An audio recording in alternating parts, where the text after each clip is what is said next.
Good afternoon. This is Anita Casey from the West Virginia State Bar Center, and I want to welcome everybody to our May webinar.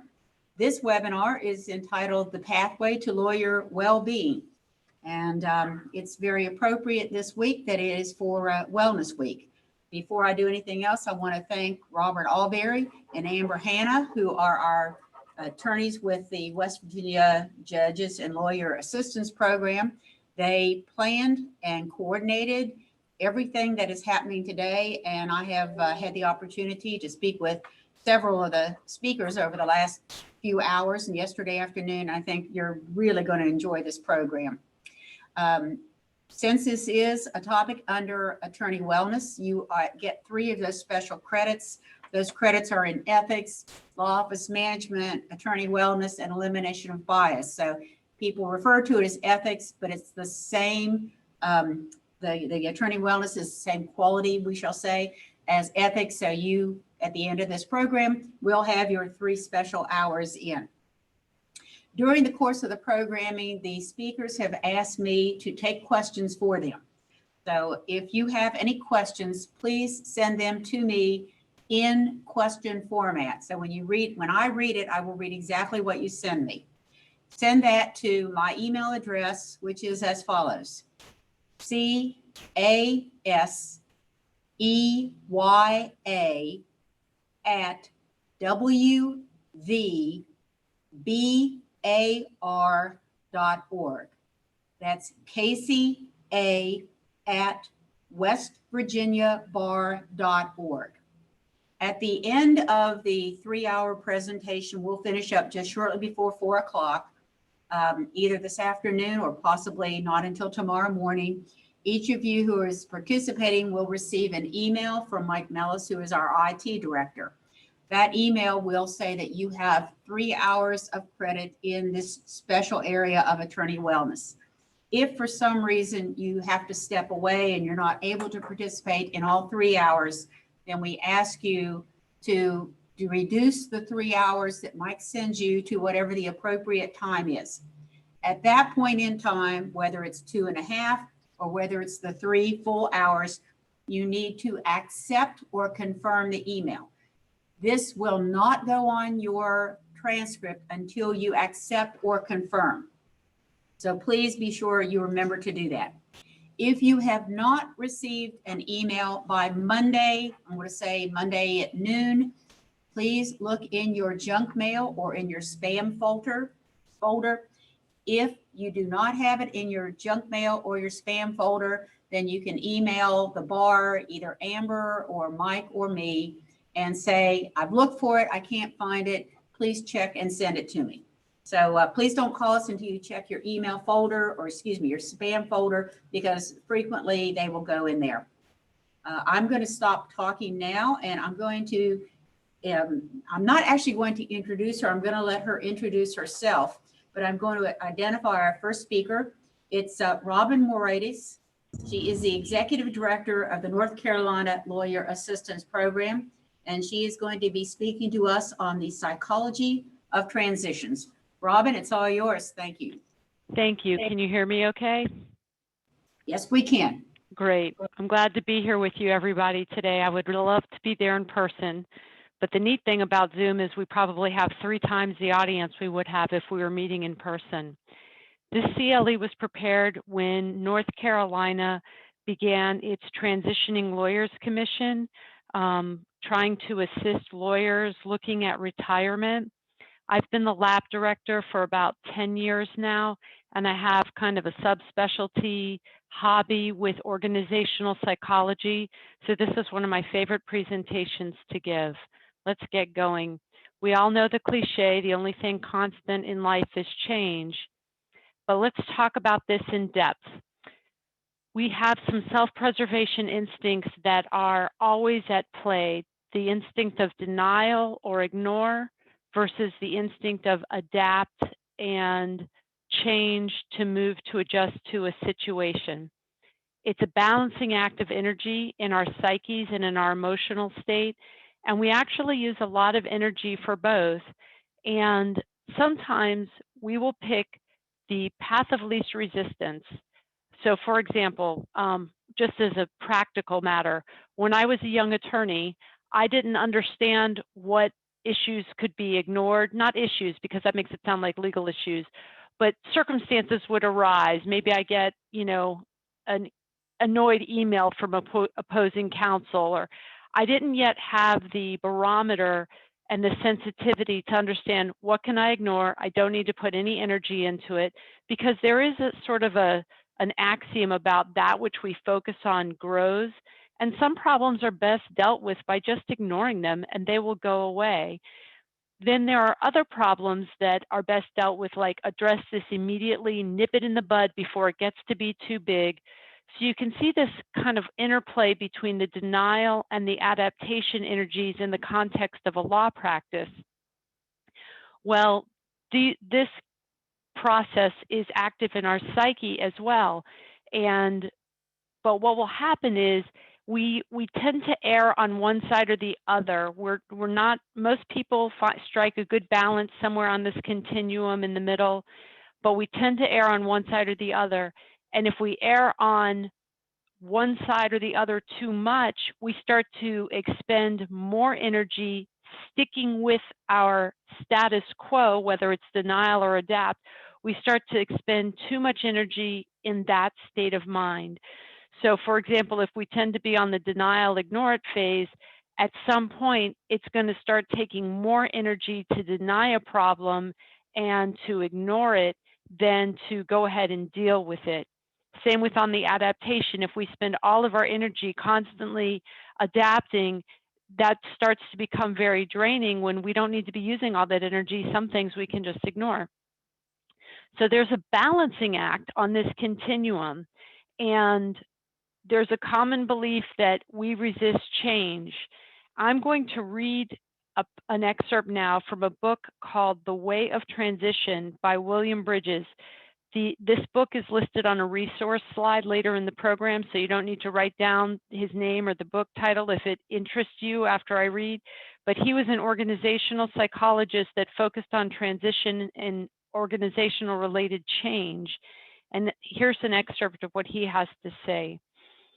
Most people would tell you that change is something that we naturally resist. If you ask them to account for that resistance, they talk about how we fear the unknown so much that we stick with even uncomfortable situations rather than venture into unfamiliar territory. Or they talk about how natural selfishness makes us refuse to give up whatever we have, or how most people's limited outlook hides other possibilities from them. They may talk about how inflexible most of our personalities are. Having worked with both individuals and organizations on transition-related problems for 25 years, I would say that most people do not resist change. What we resist is transition. Transition and change are often words that are used as though they were synonymous, but they really aren't. Change is a situational shift. Getting a new boss is a change, and so is receiving a promotion or losing your job. Moving to a different house is a change, and so is remodeling your house or losing it in a fire. Having a new child is a change for everyone in the family, including the new baby who was pretty well situated before all that change took place. And of course, losing a loved one is a change, a huge one. Transition, on the other hand, is the process of letting go of the way things used to be and then taking hold of the way they subsequently become.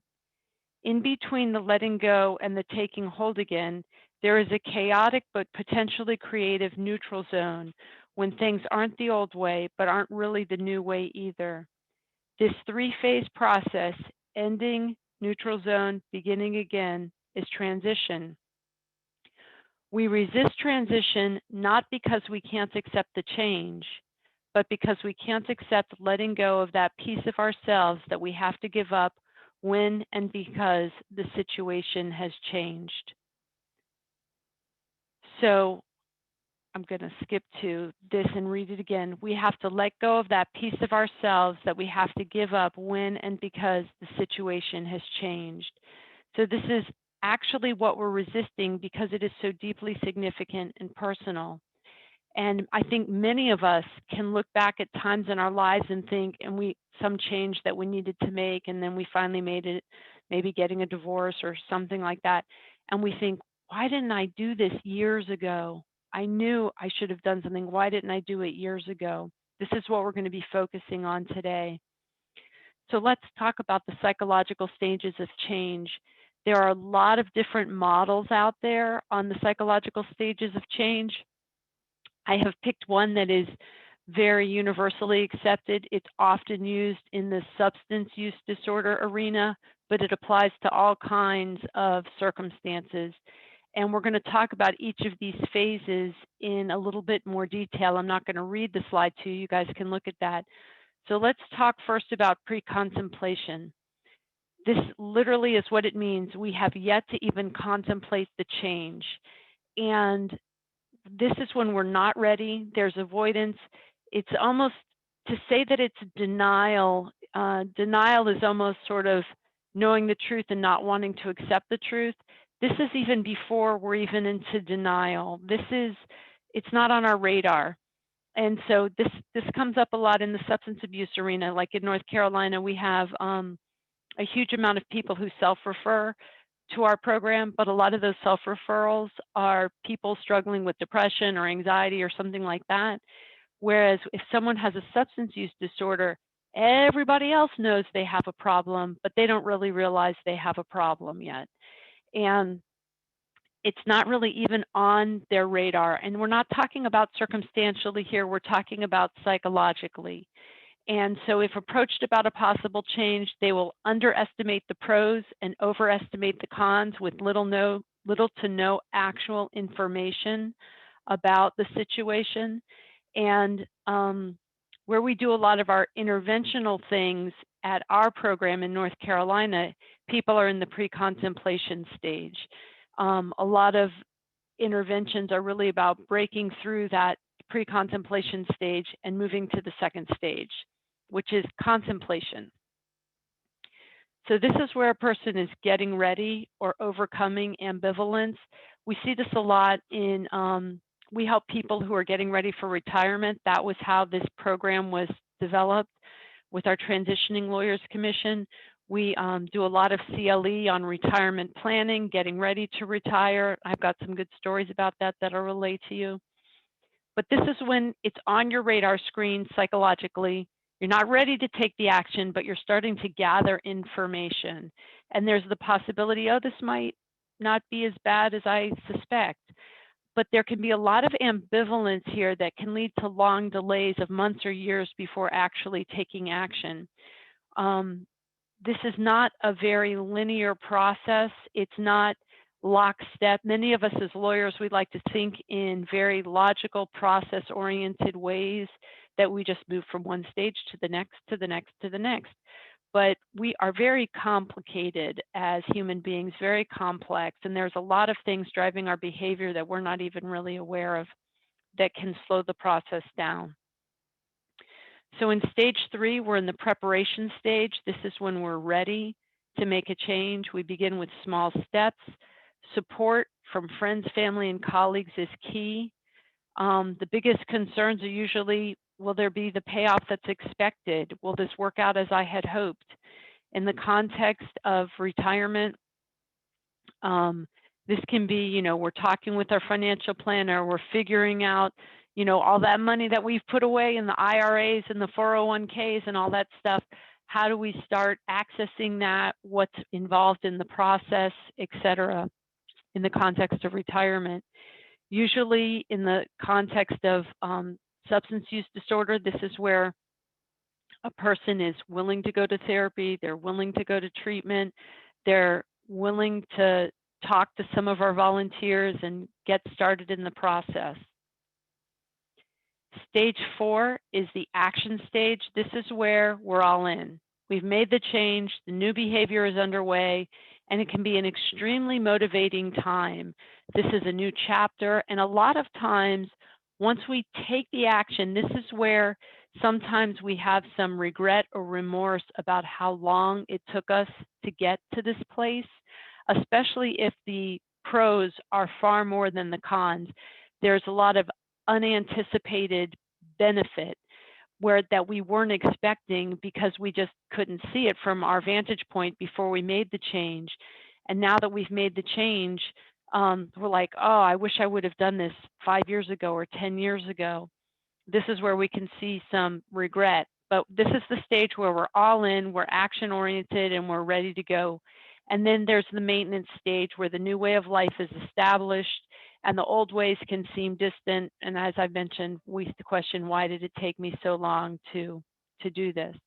So as I said, it all seems very straightforward, but if only it were that simple. Let's talk about some of the compounding factors that influence our readiness to change and to progress through these 5 stages of change. These factors are the 3 largest factors for our talk today, and yet they really remain mostly, if not completely, unacknowledged. That's the seminar. So let's talk about elephant in the room number 1. The ego or the false self. And I got this quote from the Wall Street Journal. I love it. The psychological vice that masquerades as virtue for many professionals, the unmitigated identification of self with occupation, accomplishment, and professional satisfaction. One of the biggest fears for holders of respected positions is the potential loss of public esteem. And so this sort of makes sense. We can look at this intellectually and say, well, that makes sense. But shouldn't self-knowledge cure it now that I understand that I'm really identified with my job? You know, why can't I just let go knowing that information? And it's not really that simple. So when we look at an egoic false self standpoint, we all need an ego to function. And if you think about the false self, it was first coined in child psychology terms. It's been used in spiritual practice terms.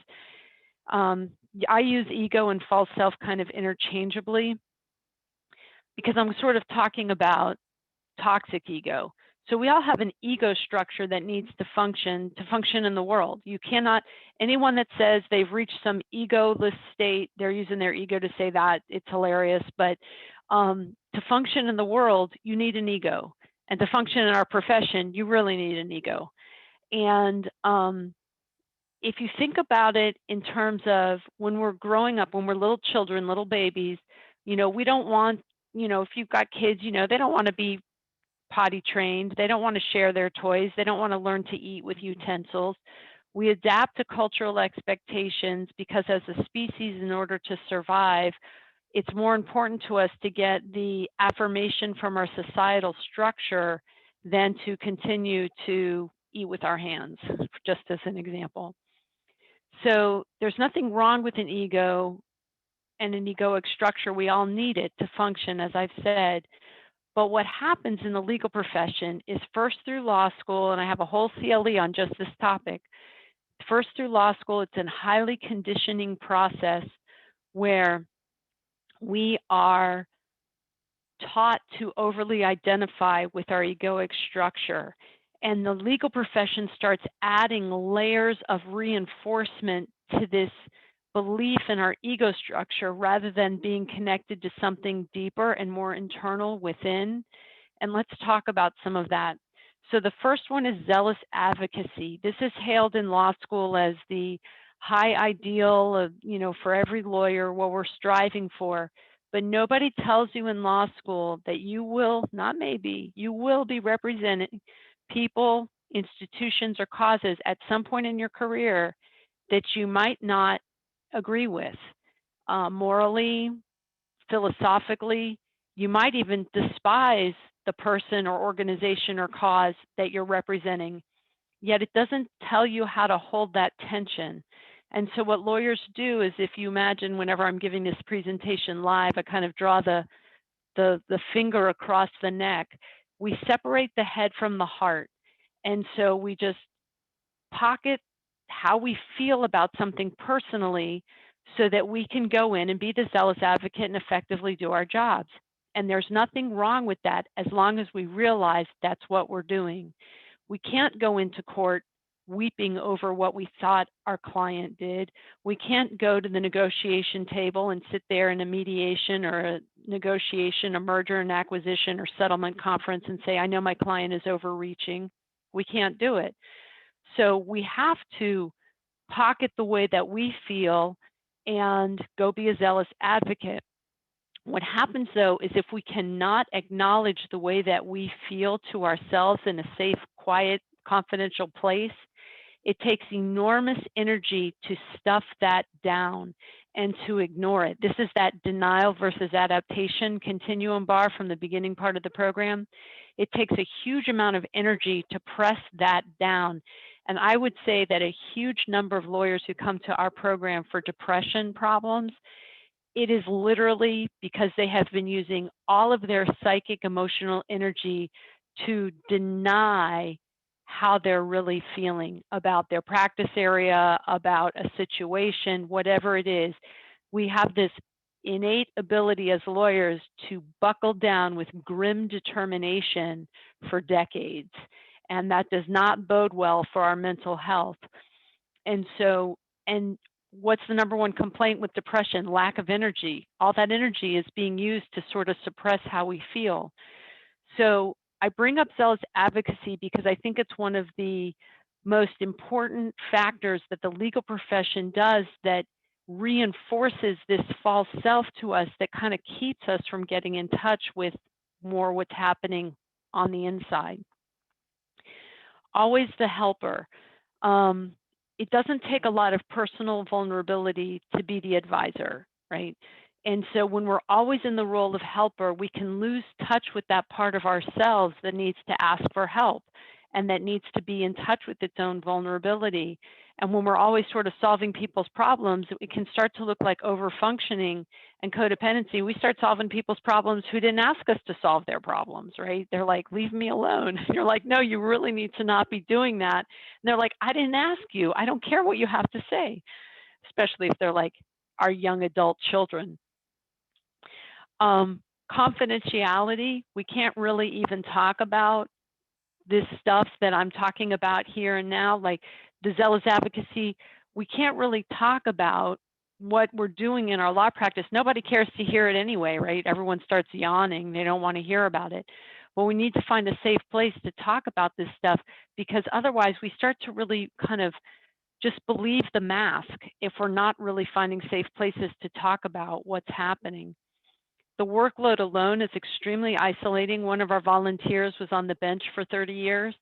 And when he retired, we have a mandatory retirement age in North Carolina. When he retired off the bench and he went back to practice at a firm in Charlotte, he said, my God, nobody even goes to lunch anymore. Nobody even talks to each other in the halls. The business of law had changed so much while he was on the bench that it was unrecognizable to him. We're all incredibly isolated, and we're just a profession that's really guilty of look good at all costs.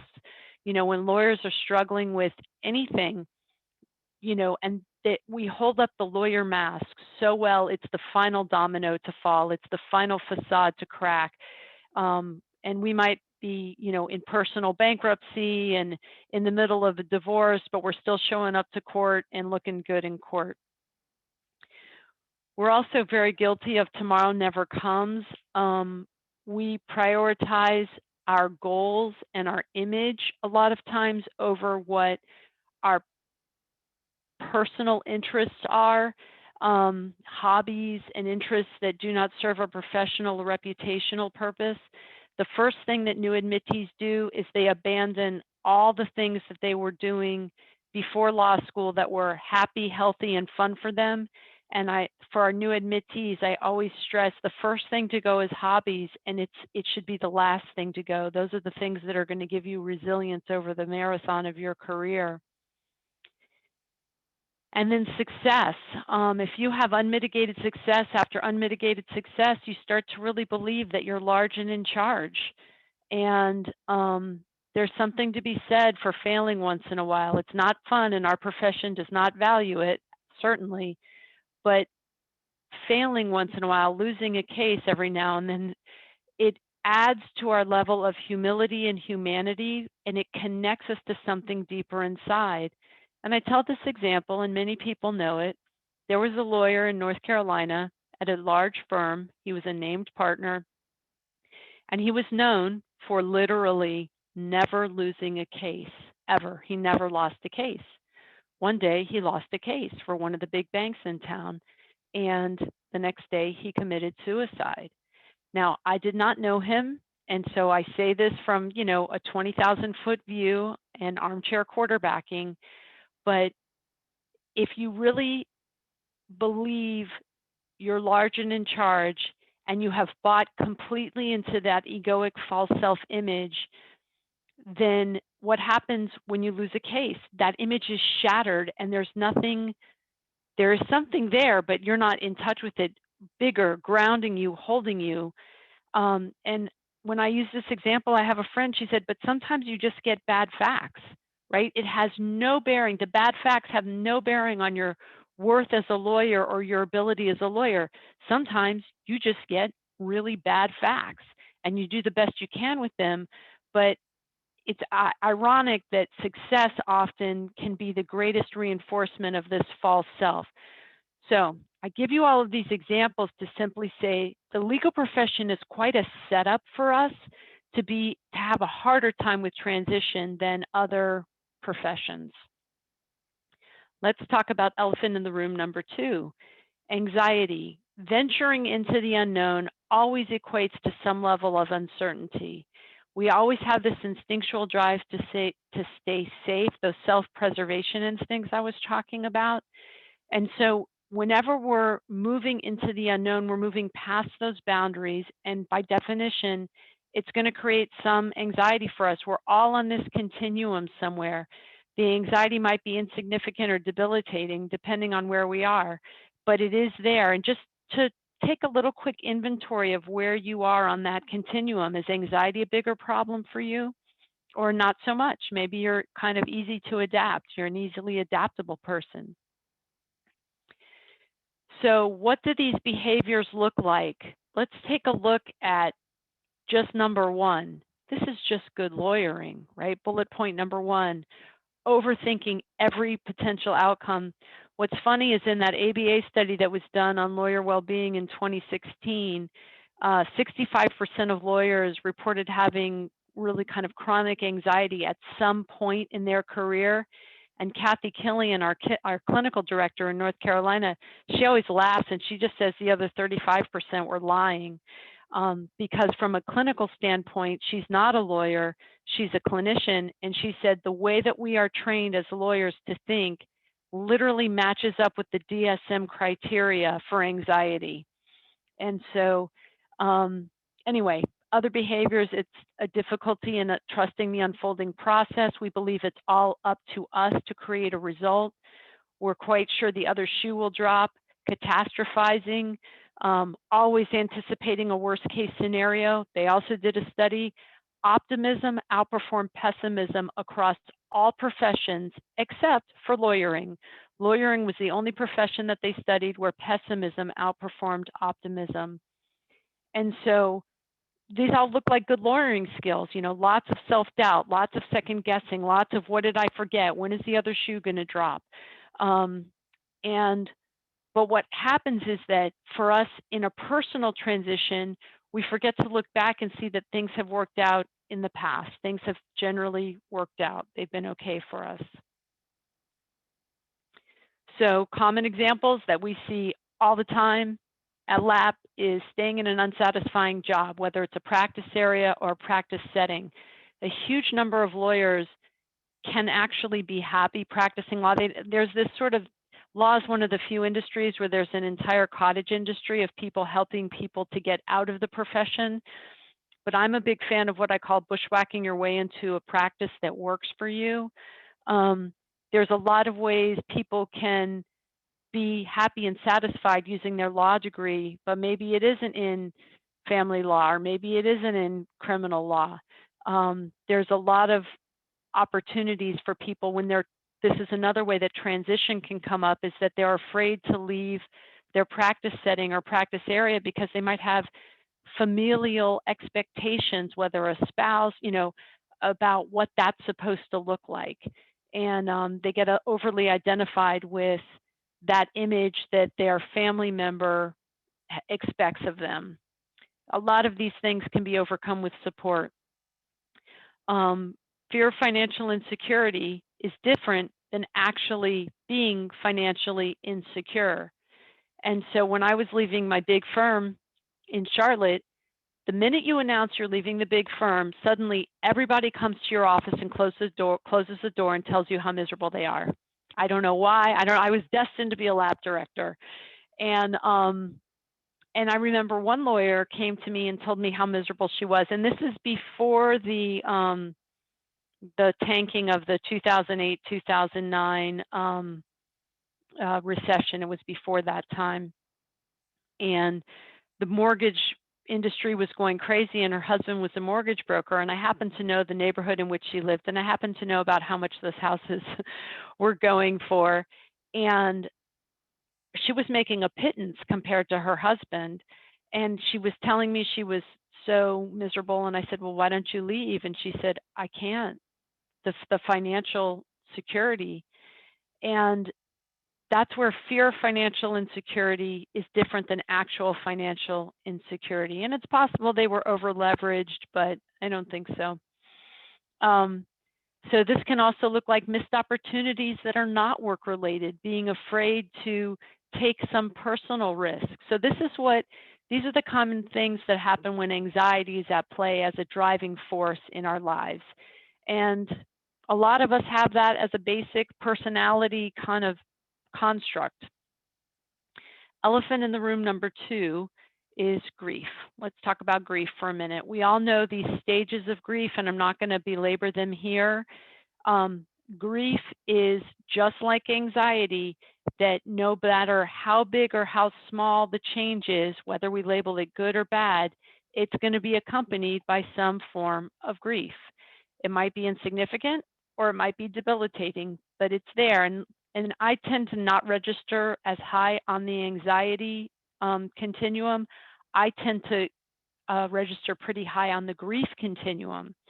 And so I have a couple of stories about this that I think are illustrative, that kind of show us what's really happening.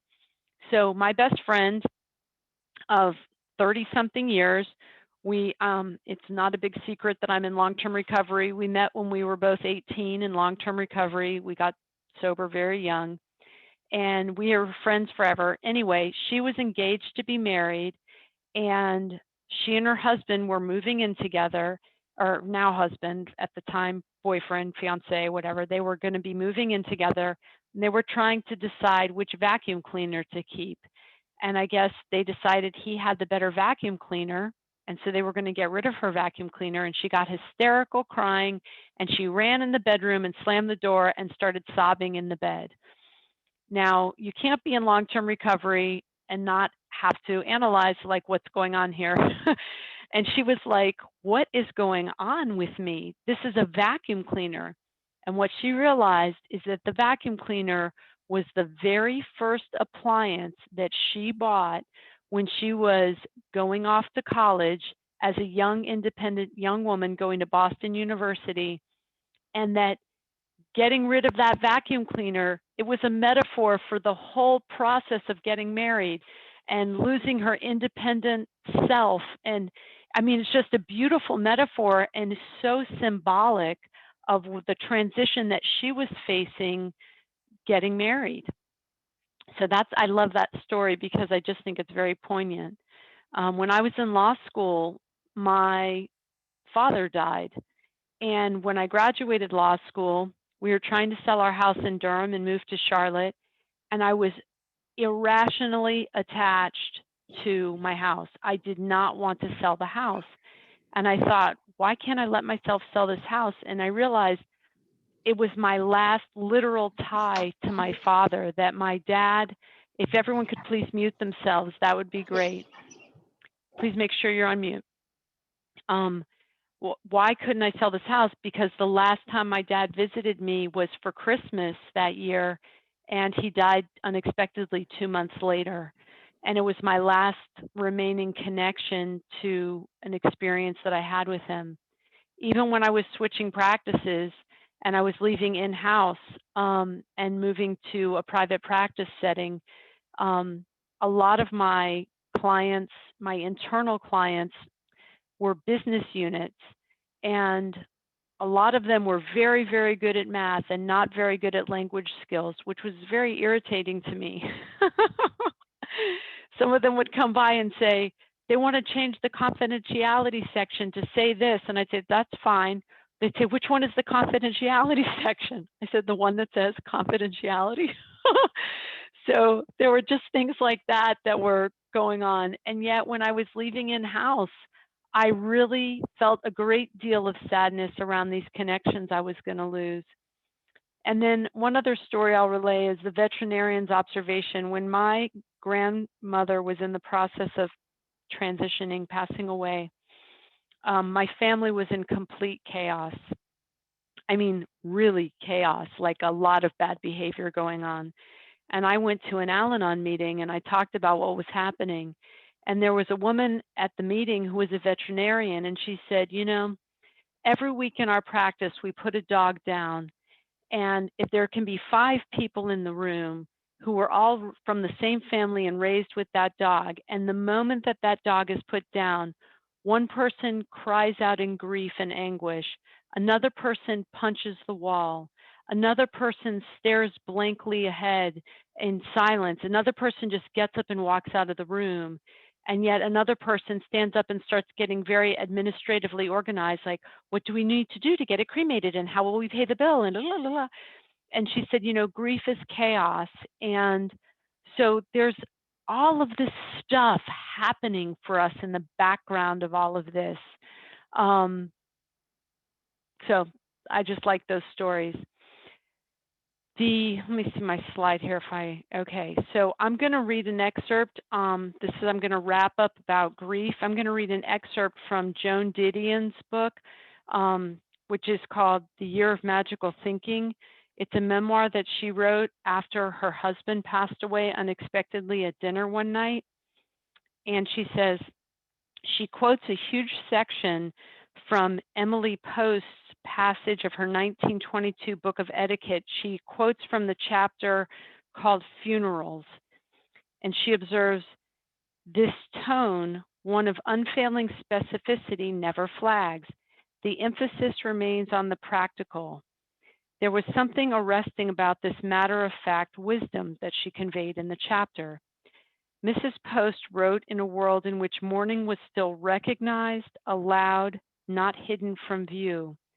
Philip Ariz, in a series of lectures he delivered at Johns Hopkins in 1973, and later published as Western Attitudes Toward Death from the Middle Ages to Present, noted that beginning about 1930, there had been in most Western countries, and particularly in the United States, a revolution in accepted attitudes towards death. Death, he wrote, so omnipresent in the past that it was familiar, would be effaced. It would disappear. It would become shameful and forbidden. The English social anthropologist Geoffrey Gore, in his 1965 Death, Grief, and Mourning, had described this rejection of public mourning as a result of the increasing pressure of a new, quote, ethical duty to enjoy oneself, quote, a novel imperative to do nothing which might diminish the enjoyment of others. In both England and the United States, he observed, the contemporary trend was to treat mourning as morbid self-indulgence and to give social admiration to the bereaved who hide their grief so fully that no one would guess anything had happened. One way in which grief gets hidden is that death now occurs largely off stage. In the earlier tradition, this is interesting, I haven't given this presentation since our current pandemic. In the earlier transition from which Mrs. Post wrote, the act of dying had not yet been professionalized. It did not typically involve hospitals. Women died in childbirth, children died of fevers, cancer was untreatable. At the time she undertook her book of etiquette, there would have been few American households untouched by the influenza pandemic of 1918. Death was up close at home. The average adult was expected to deal competently and also sensitively with its aftermath. So I read that not to say so much, let's all grieve, as to say we as a society have lost our ability to effectively deal with it. We've lost that skill set, which as a culture we used to have. It's interesting. I could have an hour-long talk probably about reflections on the current pandemic and how that will impact our cultural acceptance of mores around that. But all of that to say, here's the resources that I mentioned. The name of the books and the authors. All of that to say, there's a lot of correlation here between the original stages of change that I showed you and stages of grief and traits of anxiety. There's not always an exact correlation, but there's a lot of convergence of the process, how they influence us and move us through the stages of change. So we put it all together: unconscious over-identification with our jobs, anxiety that comes with change. If everybody could please mute themselves, that would be great. Anxiety that comes with change, unspoken, unrecognized grief that we're not allowed to recognize or speak of, all reinforcing this denial stage, this pre-contemplation stage. I love this little New Yorker cartoon. I'm right there in the room and no one even acknowledges me. So it's no wonder that phasing out of law practice can be difficult for us, or phasing into a new area of practice. So what are some of the practical steps that we can take to prepare for, let's say, our own retirement? I want everybody to do this simple self-reflection. Grab a piece of paper. I really do want you to do this. I have found that people are more open to doing exercises via Zoom because they're not in a room with a bunch of other people, and they feel a little bit safer because they're hidden behind their computer screen where no one can see them. So just grab a scratch piece of paper and jot down 5 major changes or transitions that you've been through in your life. There's some really common examples here: going to undergrad, going to law school, getting married, getting divorced, whatever it may be. Just jot down 5 major changes that you have been through personally in your life. Take about 20 seconds to do that.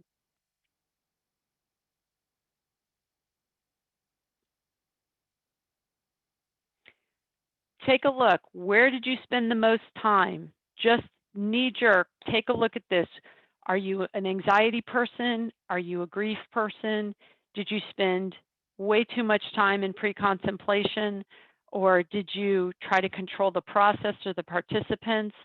Where did you spend a lot of time? Did you jump right to preparation? The reason I ask you to identify that for yourself is that it's a predictor. We're all pretty much like a one-hit wonder. We tend to be creatures of habit and conditioned emotional response to a lot of different variables in our lives. We have a standard repertoire of emotional responses. So knowing how we dealt with something in the past will help us anticipate it in the future so that we can prepare adaptive strategies.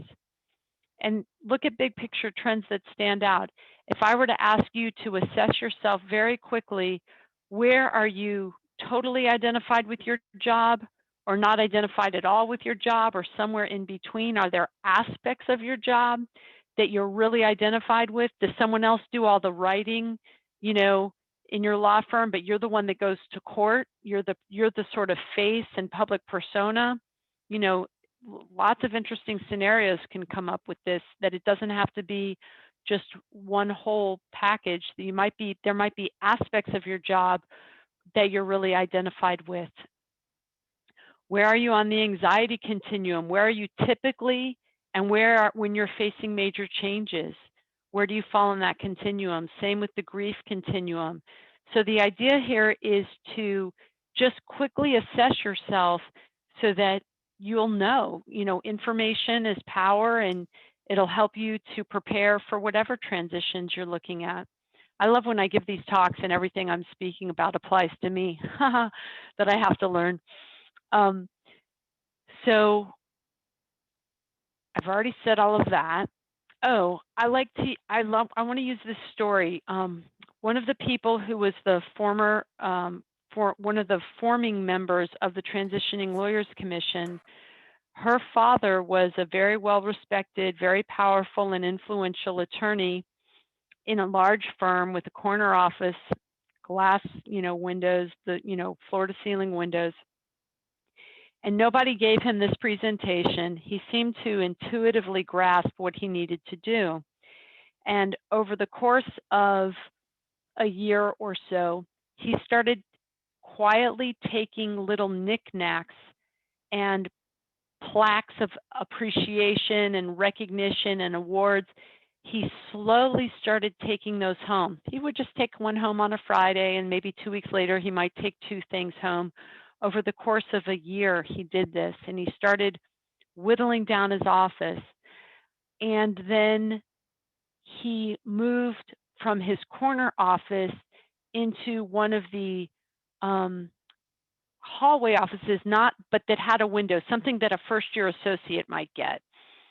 And he just continued to slowly, over the course of the next year, take things home a little bit here and there.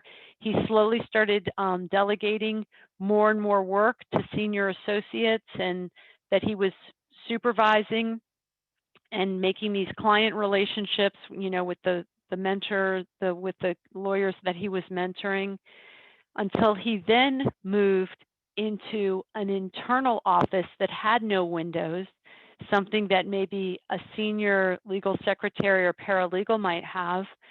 And he just continued this process took him 3 years to do this, until one day he took a banker's box and he left work, and that was his last day of work.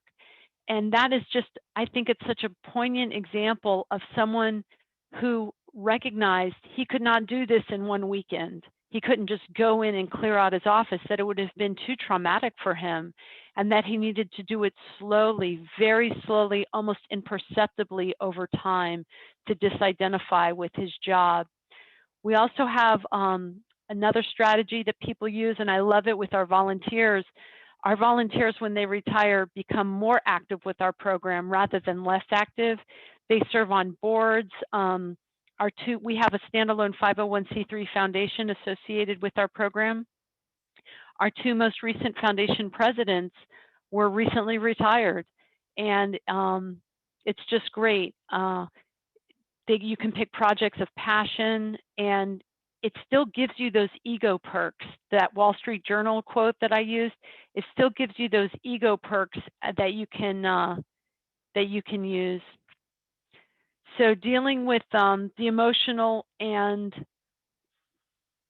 psychological transition of retirement, and this is an exercise, and I'm right at time, but we did start 2 or 3 minutes late, so I'm going to take you through this exercise. What outside interests can you start fostering now? But I use this exercise with in a lot of CLEs, not just related to retirement.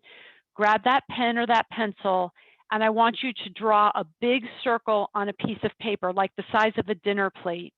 And very quickly, I want you to write down everything that's on your plate. Just start writing down. Don't just write work. Write down, file the motion, write the brief, or oral arguments, whatever it is. Supervise associates. Just put all your work-related stuff, public service stuff, committee stuff. I agreed to, organize a CLE, familial stuff. You should be writing now as I'm throwing out all these examples. I'm homeschooling Johnny or Janie now with the pandemic. I've got to clean the house. I've got to walk the dog. I've got to pick up the dry cleaning. I guess that example doesn't count anymore. I've got to lose that weight that I gained during the pandemic. Whatever it is, just start writing down everything that's on your plate. Everybody should be scribbling furiously. I'm always like laughing when I see a person sort of tapping their chin, looking thoughtfully into the air. Everyone else around them is kind of scribbling frantically. Take 2 minutes to just write down everything that's on your plate.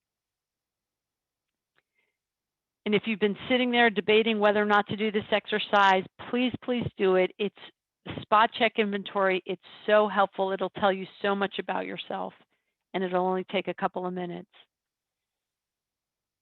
Okay, you should have a lot of things written down on your plate. Now what I want you to do is I want you to individually underline everything on your plate that you would rather not do. And if we were live, that line usually garners a lot of laughs, but just individually underline everything you would rather not do.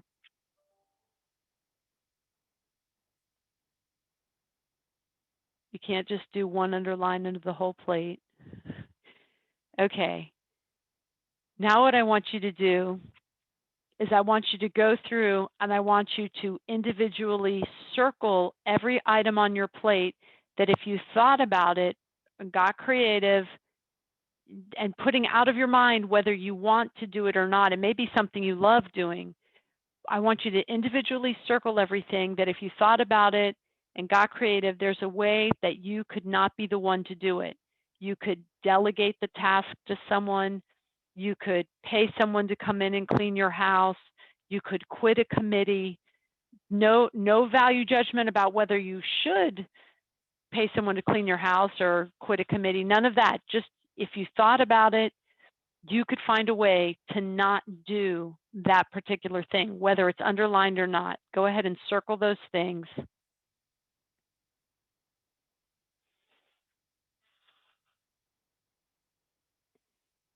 Now what I want you to do is outside of the plate, I want you to finish this sentence. If I had more time, I'd really like to what? If I had more time, I'd like to fill in the blank.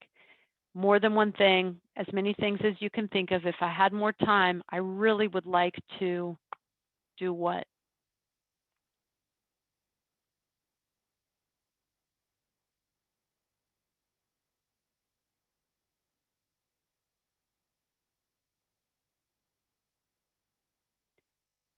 All right, you should have some good beginning starting things here.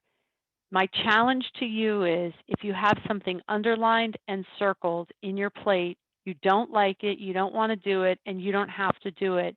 Get it off your plate and take one of the things that's outside your plate and put it in that spot. The goal here is not to add more onto your plate, but to substitute things out. If you have something circled but not underlined, that means you don't have to be the one to do it, but you like doing it. Ask yourself, would you rather do that thing that's circled on your plate, or would you rather do something that's outside your plate in that spot? If you'd rather do the thing that's outside your plate in that spot, take it off and move that in the spot for it.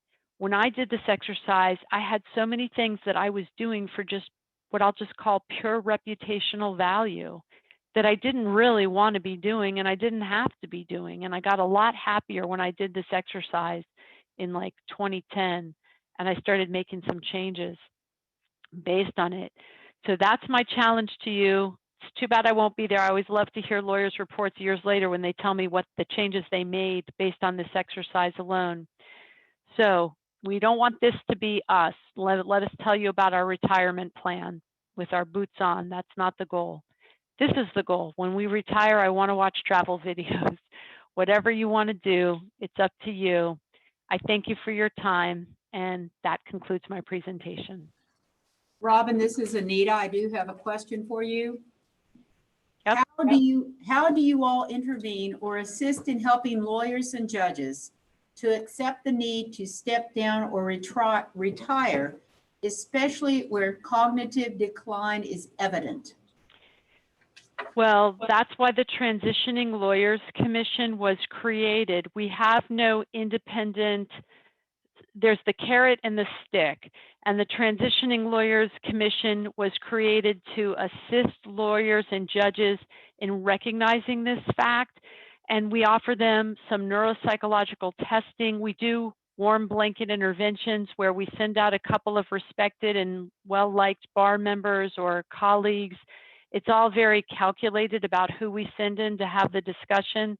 But at the end of the day, if the lawyer or judge refuses to accept help or see reality, usually discipline ends up getting involved in the process. So whoever it is can email me. I'm happy to share more information if they want a little, or we could have a phone call if they want a little bit more detailed information, because I don't have the time now to explain all the nuances of how it's done. Robin, thank you very much. Your presentation certainly made me analyze how I've reacted to changes in my life. Okay, now that we have analyzed our stress, we are going to transition to a new speaker who will help us learn how to transform it. Our next speaker is Colleen Harshbarger from Wellbeing Solutions. I'm not going to introduce her. I will let her introduce herself, but her subject matter is transforming stress. Colleen, you are up. Thank you, Robin, and hello, everyone. I'm really happy to be here with you. And I will just acknowledge that we're going to be experiential today.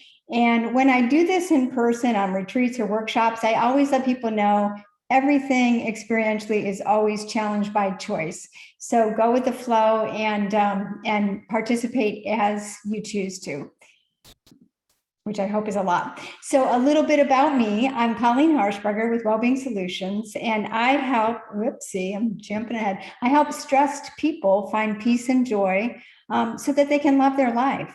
I'm a national board certified health and wellness coach and yoga instructor, and I'm passionate particularly about helping professionals to balance and empowerment through holistic well-being, primarily because I've just seen the transformative power of this kind of work that I've done for years. I've worked with clients at Reebok International, West Virginia University, NIOSH. I have over 25 years of experience as a wellness professional. And I definitely know from clients that I've worked with that the high cost of working at a breakneck pace and speed is just not sustainable. And we tend to buy into this erroneous belief that if I only work harder, if I only push more, I'll eventually catch up and then things will be better. And that mindset is literally killing us. Stress is associated with all of the major lifestyle related diseases, and no one is happy in this place for very long. So unfortunately, again, so many people are in this space buying into this sort of high stress mindset. It's really more culturally normal to buy into that mindset than a different one. In fact, it's so culturally normal. This is data from the Gallup Wellbeing report from 2019, AKA pre-COVID, where 55% of Americans said they felt stressed a lot during the day. We know those numbers have gone up since COVID. And we also know from the lawyer wellbeing report that Robin mentioned that numbers are really high for lawyers as well. So if this is where you are, if you're feeling stressed out, there's a lot of stress, a lot of things on your plate, it's very normal, certainly in your environment, and this is a great place for you to be today. And I also want to acknowledge, I get that mindset. My first job out of graduate school was with Reebok, and I was working the hours expected of someone at a Fortune 500 company. I was also competing on a women's cycling team. I was also commuting an hour each way to work, and I worked myself into having chronic fatigue syndrome. I know the cost of sacrificing well-being for high-level stress workout or life, and it's just too high of a price to pay, in my opinion. So your well-being is worth more to you than whatever you're trying to keep up with by ignoring it. So it not only doesn't feel good to be in a place like this person is on the screen, not only does it not feel good, it's counterproductive to our peak performance. We just don't think well, we can't, and I'm going to explain why.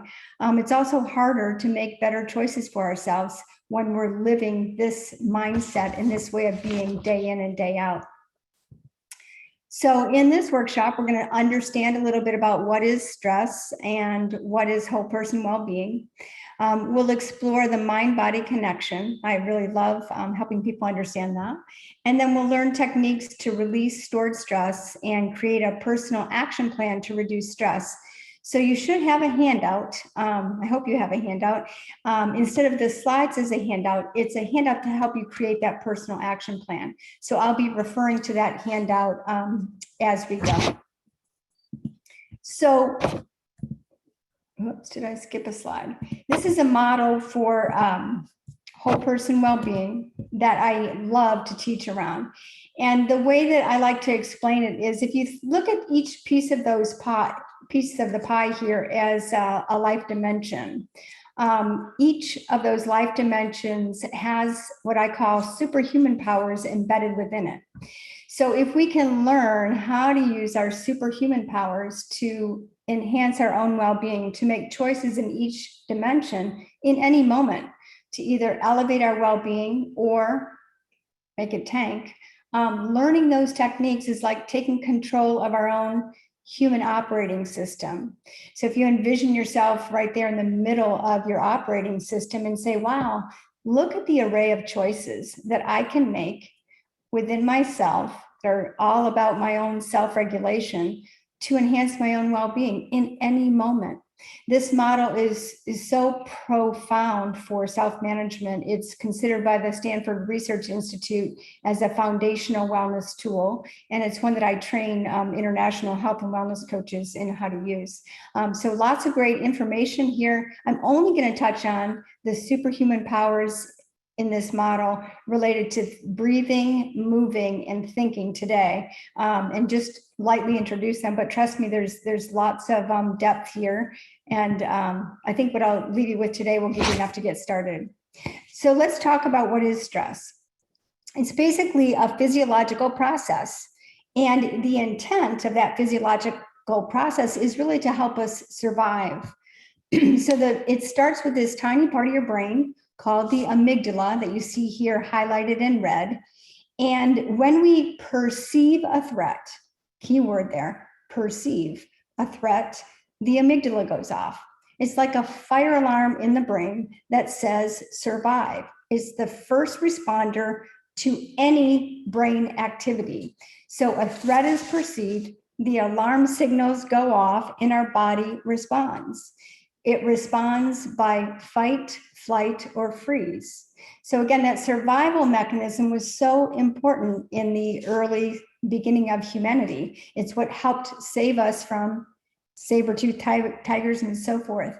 And what's really interesting about this is to understand that we are hardwired to survive. We're also hardwired to watch out for fear or perceived threats. So it's interesting to note that because it can feel sometimes when there's a lot on our plates and stress is high, that we're hijacked. And the truth is that we are by the amygdala. When we're in this kind of little tiny part of our brain called the amygdala, it is impossible to access the rational prefrontal cortex thinking part of your brain. So that's why I said when we're high stress, we don't think very well. We can't when this guy is in charge. So that's a little bit about what stress is. I'm glad that Robin mentioned the space of the heart. So the heart and the brain are connected by neural pathways, and those neural pathways go both ways. There are messages that are sent from the brain to the heart and from the heart to the brain. When the amygdala is firing, it produces tension in all of the muscles in our body, including the heart. And during this high stakes stress reaction, there's also something happening at a hormonal level where cortisol is being secreted. So when cortisol is secreted, it just has, if it's secreted for long term, if the stress just doesn't stop, which chronic stress has that effect on us, it has devastating effects on our bodies. Tanks the immune system, tanks your digestive system, increases blood pressure, and it helps to explain the relationship between stress and chronic disease. Basically, that relationship is stress is associated with all major chronic disease. So the neat thing to know about the heart, that brain pathway, is that there are more messages sent from the heart to the brain than from the brain to the heart. So for now, just remember that when the amygdala is firing, cortisol levels go up. When the heart is activated, a different hormone called DHEA, which we call the balance hormone, is activated. When the balance hormone is activated, our energy is better, our overall vitality is better, and our general well-being is better. Cortisol is activated, everything goes the other way.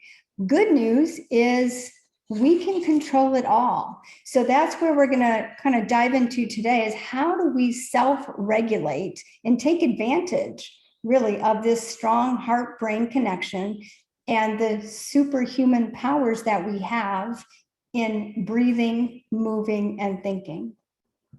So let's start with breathing. Breathing is the only part of our autonomic nervous system that we can control at will.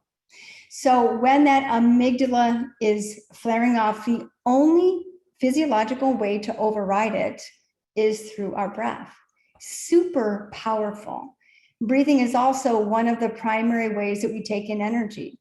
So when we feel stressed and our energy is down, it's because when we're stressed, we breathe in a really shallow way. It's natural that when we're breathing like that, our energy is going to tank.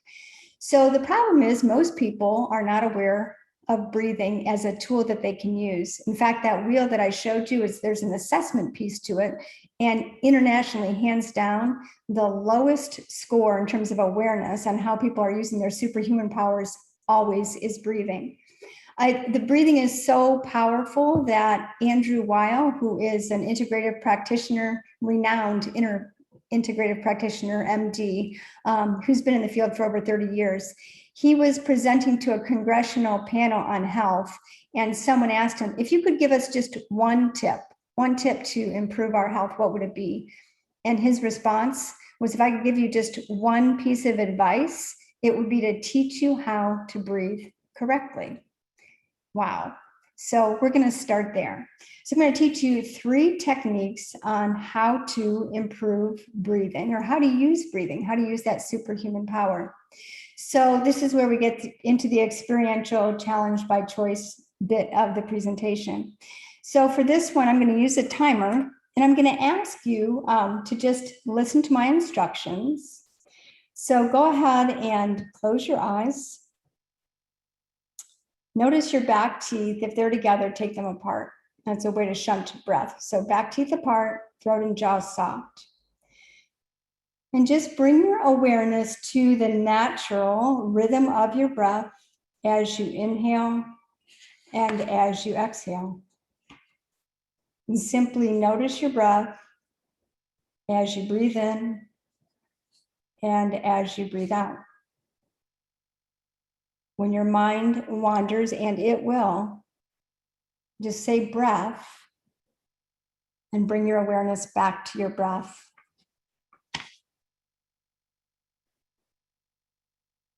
And challenge yourself for 3 more breaths. Can I just notice the inhale?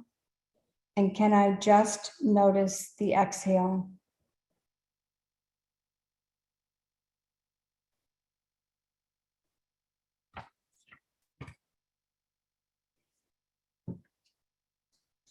Good. And then after that 3rd exhalation, now just come on back and ask yourself, and maybe put in the chat box, and Anita, if you could read the chat or emails kind of a little longer. I know, just what did you notice about just noticing your breath?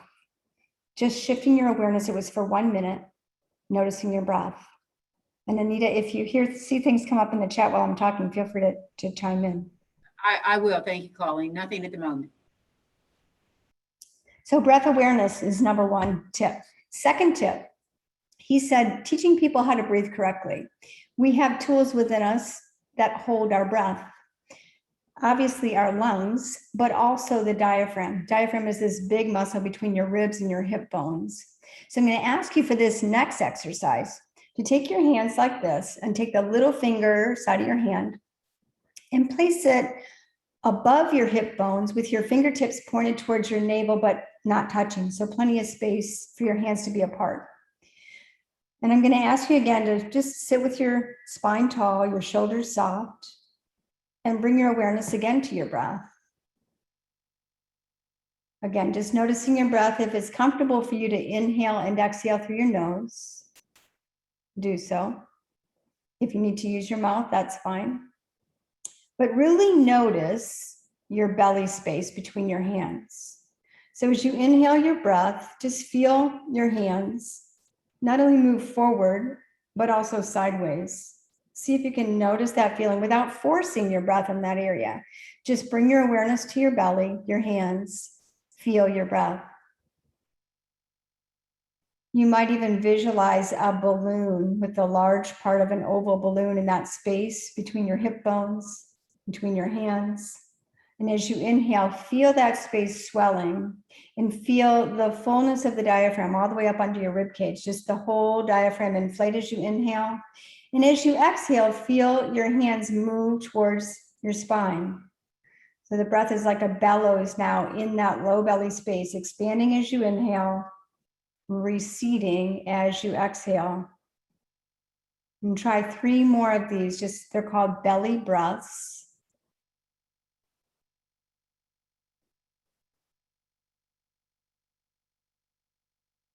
Helping you get deep oxygenated breath in your body. And again, after your 3rd exhale, just come on back. Again, just that was a little over a minute. Just notice, what did you notice about, 1, how accessible is it to you to breathe deeply in that way without forcing it? It's a bit of a, certainly all of these practices I'm teaching you are practices. They take practice.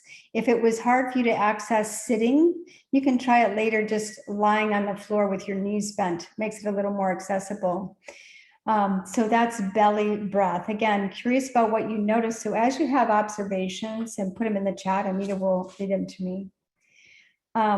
The 3rd technique I'm going to teach you with breath is a little bit different. It's called timed breathing. And there's actually research behind the timing of inhale and exhale that I'll tell you after you give it a try. So now I want you to just sit in whatever way you're comfortable. Hands can be on your lap. Your shoulders definitely soft, your back teeth definitely apart. And let your eyes close. Again, bring your awareness to your breath. Start with just a normal notice of your inhale and a normal notice of your exhale.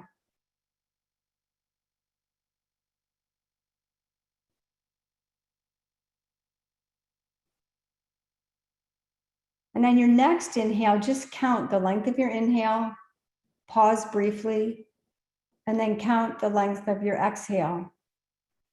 Pause briefly. Inhale and count, maybe 2, 3, 4. Exhale, count 2, 3, 4. Whatever count is naturally coming to you, just notice it.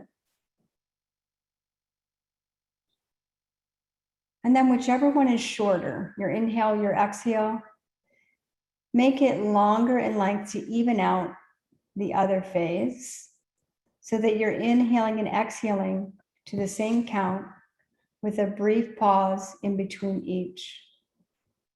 Not forcing your breath, just bringing awareness so that you have an even flow of your inhale, followed by an even flow of your exhale. Brief pause in between. Try that for 3 breaths.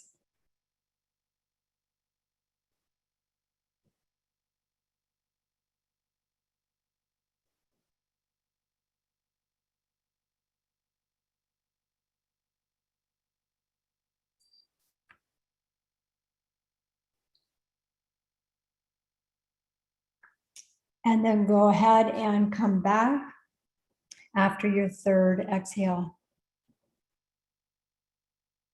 And again, curious what you noticed and specifically what was the count. If you could put that number in the chat box, and then if you could read that as they pop in, I'll give you a hint about what the research tells us about that count. And while I'm waiting for those numbers to come in, I will tell you that balanced breathing, even inhale, even exhale, is helpful for the middle of your day when you want to have energy. When you want to sleep, when you want to wind down, there's a tip to extend the length of your exhale. So using your breath intentionally to help you really maintain a balanced level of energy. I can't see the chapter, so I would just tell you not to force it, but to train yourself to about a 5 and a 5.5 count for inhale and exhale is key for managing energy. More importantly, or as importantly, is that you're taking full diaphragmatic breaths. So I want you to pause here and look at your sheet if you have it in front of you, the breathing, moving, and thinking handout. And on the back, there's my personal action plan. So of those 3 techniques, just bringing your awareness to your breath, using belly breath, or using timed breath. If one resonated with you more than another, just choose it and make a plan. Think about, when would I use this? Maybe first thing in the morning, maybe before I go into a challenging court session or meeting with someone, maybe at night, whenever. Just be specific about when would I use my breathing and how would I use my breathing to help me shut down that amygdala and turn off the stress response. So breathing, that's the first superhuman power I want to share with you. Again, if you have questions as we go, please don't hesitate to either email Anita or put them in the chat, and she will let me know. The next superhuman power I'm going to talk about is our bodies. So stress shows up not only in the holding of our breath, physiologically, but also shows up in our bodies. And again, we're just trained to ignore it. We have too much work to do to pay attention to that tension that's mounting in our neck and our shoulders. If we can train ourselves, and I know we can, to listen to our bodies and notice the messages that we get from our bodies before stress gets so high that we have chronic tension that just we can't let go of, that is key for sustaining our energy, for mitigating stress, and for helping us feel good in our bodies. So when stress is high, we have what I call this internal no response to just about everything in life. That's depicted here in the toddler picture on the left. So our muscles tighten up, our breath contracts, we literally close off physiologically, energetically, emotionally. Our minds go into this sort of hypervigilant controlling mode. So that's, again, think back to the amygdala, which is triggering the fear response. That's what happens when we get so stressed out that we just don't even notice what our bodies and our breaths are telling you about how we're internalizing stress. Conversely, when we're finding joy in life, we get feedback from our bodies that, wow, this really feels good. We feel an internal yes to many things. We feel expansive. We feel open. We feel curious. Our brains are much more creative in this kind of open yes frame of mind. So when stress and demands on our time are really high, when we go into that chronic stress mode and we just don't get a break, we can go a long time before we even notice the cues that our bodies are sending. And we're conditioned, again, to ignore them. So starting to pay attention. What's my body telling me? What is this tension about? How can I let it go? And I'm going to show you some ways to do that in your body. And first, just to kind of highlight some of the common things our bodies are telling us about stress. So commonly, this isn't a hard and fast rule, but it's pretty well documented. Anger shows up as a lot of tension in the jaw. Think about, people who maybe you, who happen to be road rage drivers. First thing to notice, what am I doing with my jaw when someone cuts me off in traffic? Or, that kind of a reaction. A sense of overwhelm, too much on our plates. The weight of the world on our shoulders literally does take root in this part of our body, the shoulders. So lots of chronic neck and shoulder tension comes from just taking on without ever letting go. Anxiety and depression, often felt in the region of the chest, differently though. Anxiety, more like a flutter, can't even catch a full breath feeling. Depression, more like a weight, a heavy blanket, definitely heaviness feeling in the chest. Fear can feel like just a pressure in that space where our ribs meet, the solar plexus, and a sense of dread, just sort of a roiling sensation in our bellies. So think about, what is it, instead of taking Tums when you get that roiling feeling in your belly, just pausing and noticing, wow, what's my body telling me? Maybe there's something here that I should pay attention to. When we don't pay attention to those cues from our body and our breath, definitely leads to burnout, fatigue, sickness, and exhaustion. So how can we just let go? Again, the breath exercises that I showed you were just really short. 1 minute.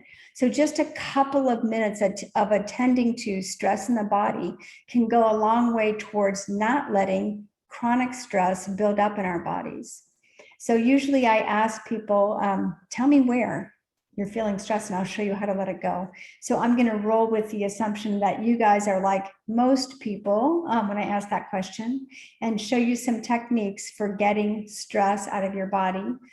So first one, neck and shoulder region. Again, I don't have time to ask, and trust your bodies, do what feels good for you. If you have any limitations in how I'm showing you how to move, certainly listen to your body.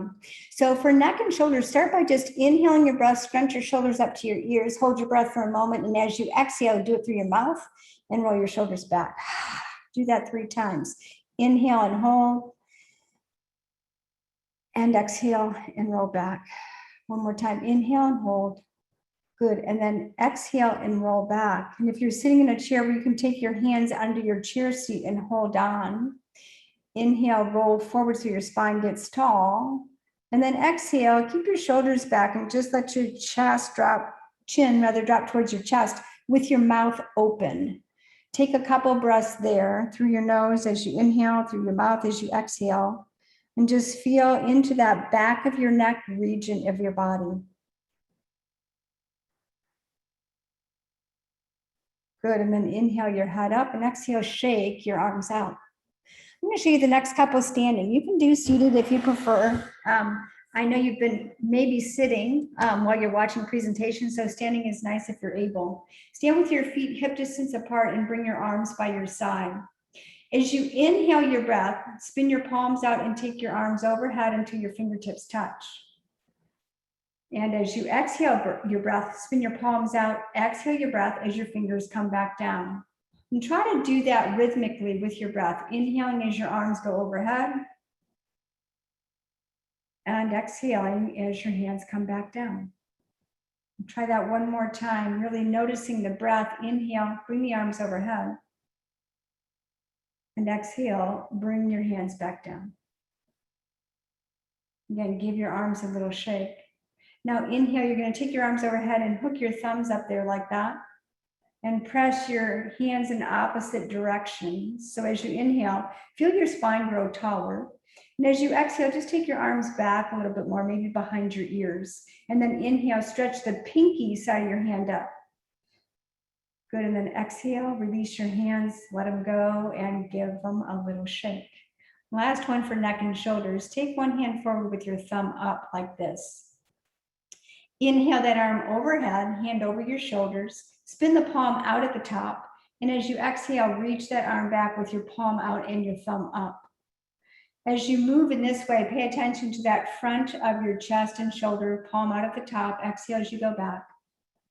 And really bring your full awareness into the movement of your body. Bring the presence of your mind into your body as you rotate your arm back. Noticing again that shoulder, upper chest region as you do. Good, let that arm shake out and bring the other hand in front with your thumb up. Inhale that arm up, spin out of the top, and as you exhale, reach back. And do that a couple of times.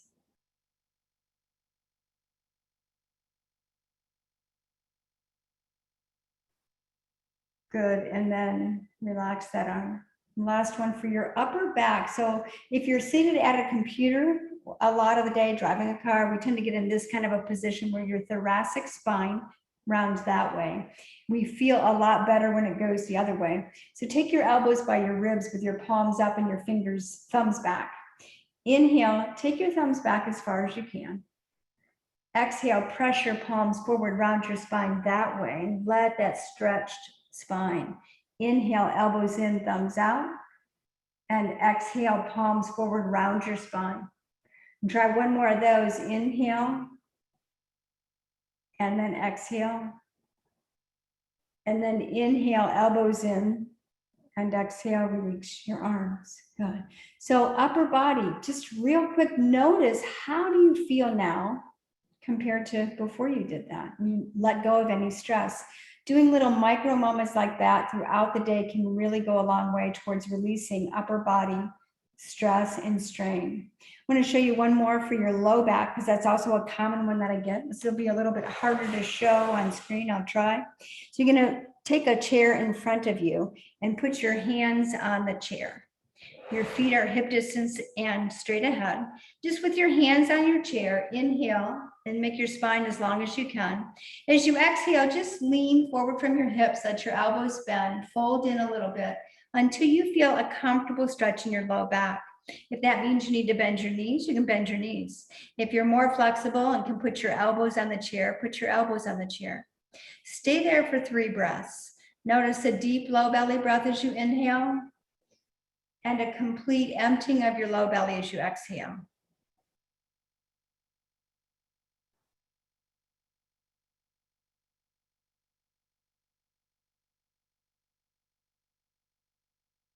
Good, and then go ahead and come on up. Again, think about what just worked for you. What felt good to your body? Everybody's different. There's so many different ways we can talk about getting stress out of your body. Those are some real simple things that you could incorporate into your day frequently to just keep stress from building up. So take a moment to, again, on your sheet, fill out what felt good to me. What can I see myself doing? When would I do it? Some of these things you can have somebody on a speakerphone and do those, those arm backward swims, I call them. So whatever feels good to you, really try to be intentional about when would I do this? See yourself doing it and commit to doing it.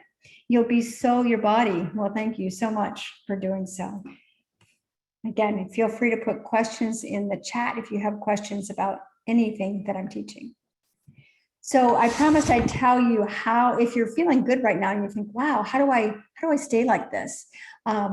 I promised I'd tell you how you can learn more. So I am happy to offer a complimentary well-being session with you to help you learn how to use these superpowers better.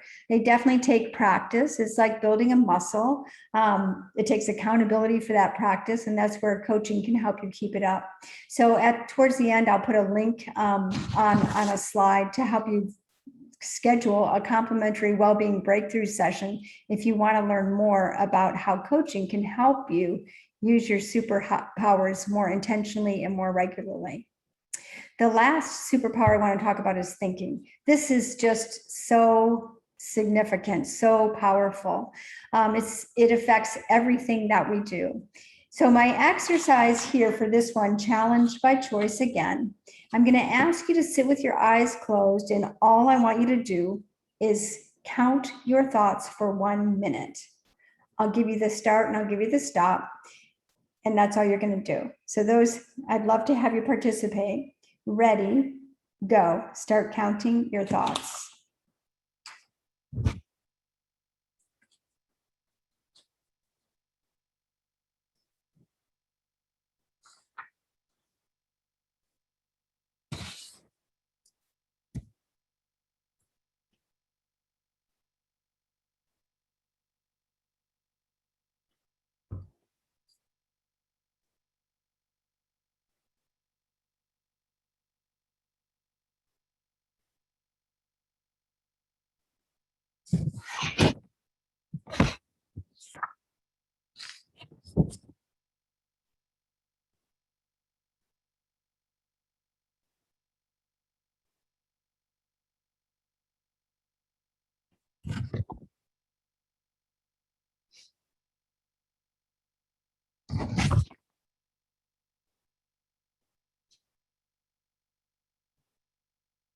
Stop. And again, love to see answers in the chat. How many thoughts you got?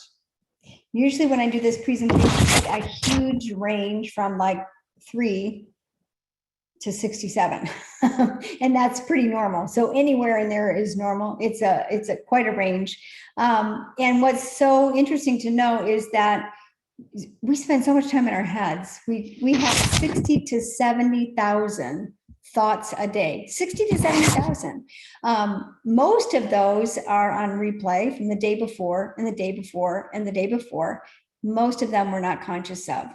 So some of that is, think about being a young child learning how to brush your teeth and having to think at first about how do I squeeze the toothpaste tube? I see some things coming in the chat and I'm not sure that I can access them. So Anita, if you can read them out, that'd be great. So some of them are just things that we learned over time, but the key to knowing that is that we are habitual thinkers. So knowing that we're habitual thinkers and that we have so many thoughts over the course of a day, the part of your mind that you were observing thoughts, you might have noticed, again, rapid fire thoughts. And when we're stressed and we have a lot going on in our lives, we do have a part of our brain that's just, its job is just thought. That's just how part of our brain is wired. So I call that part of the brain, especially when it's in really active mode, the monkey. It's like, ta, ta, ta, ta, ta, ta, ta. We have this constant noise spitting out thought all day long, especially when we have a lot on our plates. Curious if you noticed anything at all, any thought at all that was a bit evaluative in nature. Maybe, why am I having that thought? Or good thought or bad thought, or oh no, not that again. And again, in 1 minute, you may or may not have, but that thought, I'm sure you can identify with that way of thinking coming up. And that part of our brain, that evaluative part, I call the judge. You guys will appreciate that, I'm sure, as lawyers. And it feels sometimes like the monkey and judge are just in there playing ping pong all day long, and it's really hard to shut it up. So curious, again, you may or may not have noticed this in a 1 minute exercise, if you had any awareness that you were sitting here counting your thoughts. And that part of our brain that we call the observer or the witness consciousness, that part of our brain, that's key to where we want to go to optimize not only our thinking, but our overall well-being. And we can all do it. But again, it's in a way countercultural. It's just something that we have to train ourselves to do, to shut up the monkey, to ignore the judge, and to really tune in to our deepest seat of wisdom. So I really want to know an answer to this question. If the chat is working or if Anita's still here, I want to know if you think most of that chatter or judge is positive or negative.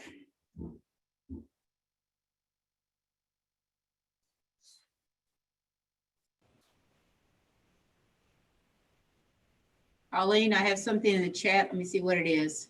Okay, thank you. Answer negative. Bingo. Next Yes. one, neutral, seeing a new bird. Seeing a new bird. BIRD, yes. Okay. I'd like that one explained. That's interesting. Yeah, maybe it's the bird of the observer, but yes, negative, absolutely. The more, and again, think about where does that come from? We are physiologically programmed for negativity bias for survival. At times when we're going to get run over by a car, that's helpful. We get out of the way. Other times it's really not helpful. So the more we associate with negative thoughts, negative thinking, the more we lose our capacity for that observer, higher mind consciousness. So the good news, there's always good news. The good news is that we are not our thoughts. We are not our feelings. We are human beings having thoughts and having feelings. And we can choose, we can train ourselves to let go of the monkey, let go of the judge, get into that higher place, higher minded way of thinking. So just the awareness of thought is step one. Am I noticing the background noise in my thinking as I'm going throughout the day? And then am I challenging it? Am I asking, wait a minute, is this true? Is this serving my well-being right now? Or is this a replay that maybe some time ago was helpful for me and I can now choose to let go of? So think for a moment, I want you to think for a moment about a stressful situation for you, preferably one that's recurring. Like if you have a situation or an experience that you have to, that, you know, if I go into that situation or experience, or maybe it's a person, if I encounter that person, I know I'm going to get a stress trigger. I know I'm going to react. I know I'm not going to have a positive reaction. So think for a moment of that situation. See that stressful experience, just sort of replay it for a moment. And then think about, what was I thinking as I went into that experience or before I encountered that person?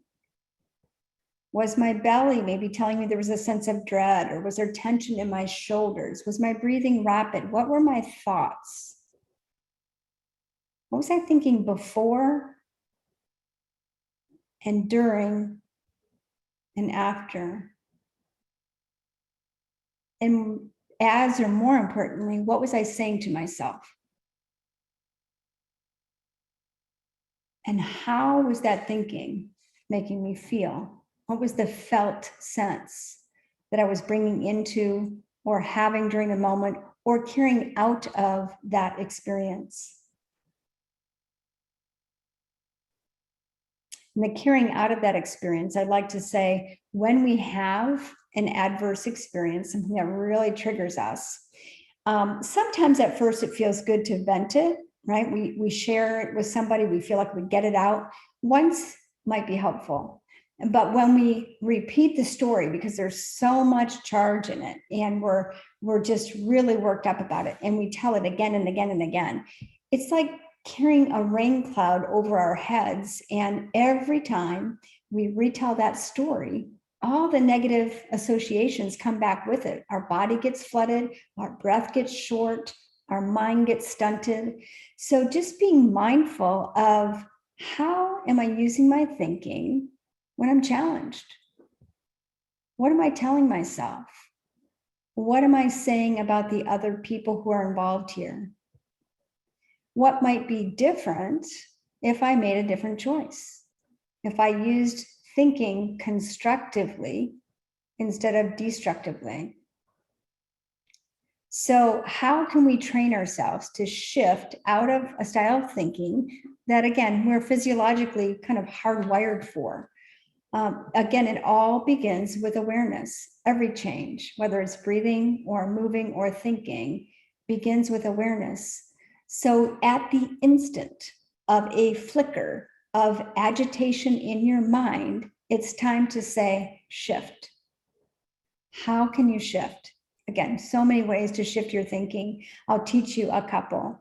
One is to intentionally bring your focus to one sense of touch, sense of sight, sense of smell, sense of taste, sense of hearing. So touch, I'm going to teach you one with touch. Again, you can easier access this with your eyes closed. Just take your thumb and your index finger together and gently rub your thumb and index finger together with so much attention that you can feel the ridges of your fingerprint.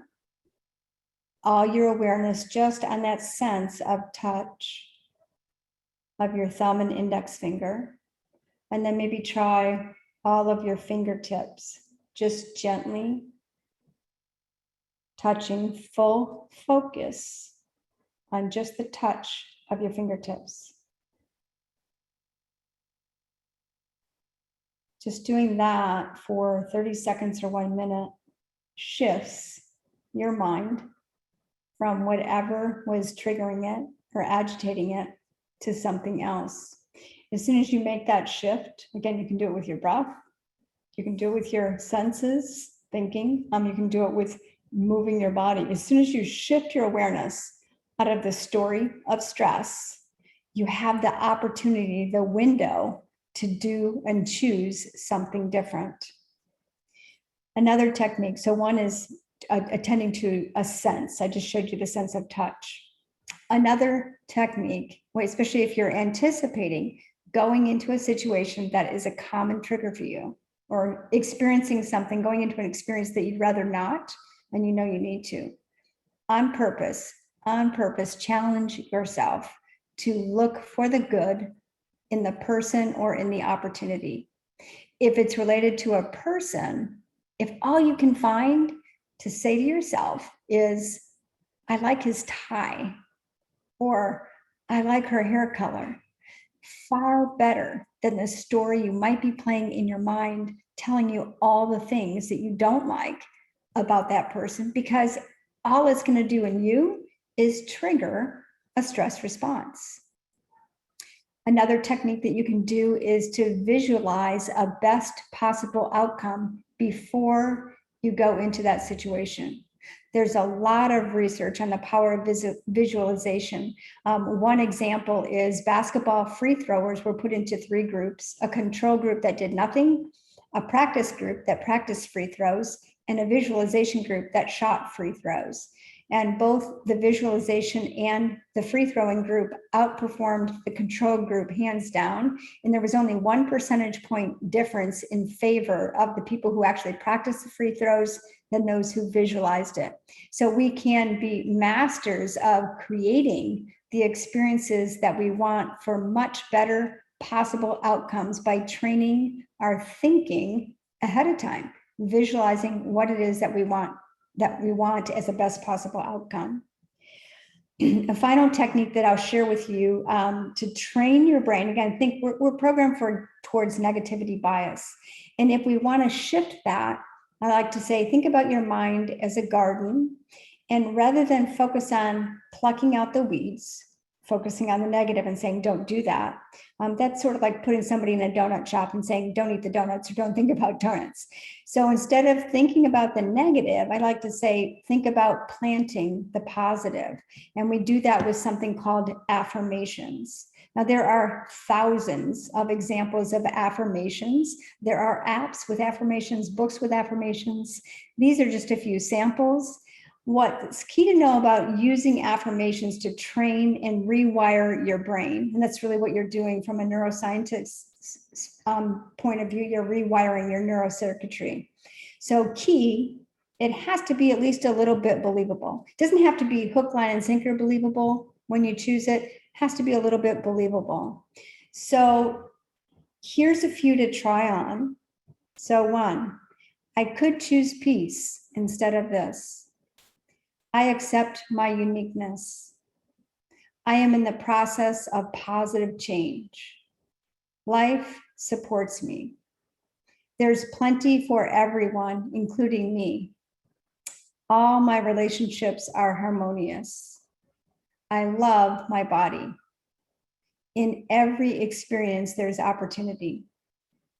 So I like to encourage people to pick one. You can make your own up and use it like a mantra, meaning you repeat it to yourself frequently throughout the day until it's just so naturally ingrained in you that it just naturally occurs. And then you can move on to adding another one. You can help yourself remember to do that practice by putting them on an index card, putting it on your refrigerator, your mirror, your dashboard, using it as screensavers, whatever works. And to be acknowledge yourself for doing that kind of a practice, that it's not going to come naturally, that all of these techniques with thinking take practice. So pause now and think about the thinking techniques that we just went over, using affirmations, concentrating on a sense, visualization, and looking for the good. So pick one. I like to help people shift to change in tiny little steps. Pick one thing related to your thinking that you think will work for you. Think about, when would I do that? And go ahead and write it on your sheet.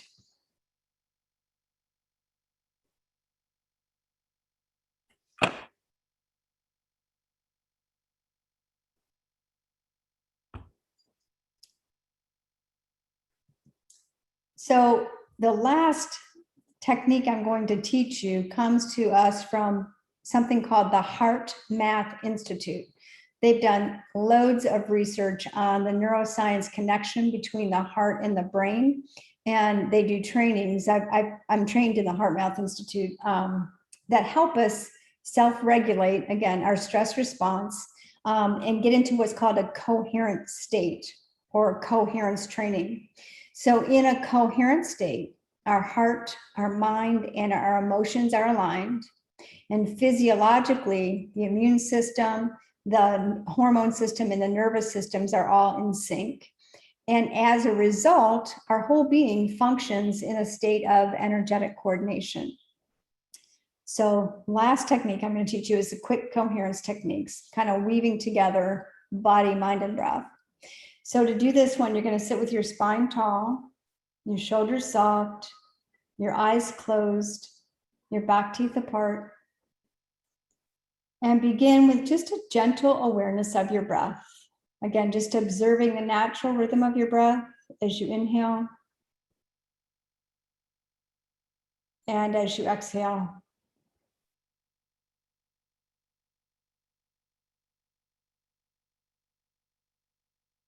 And while observing your breath, bring your inner awareness to the center of your chest. It's called your energetic heart center. And if it helps you to put a hand right there in the center of your chest, place a hand there and anchor your awareness in the center of your heart as you notice your breath. Noticing your breath with heart awareness.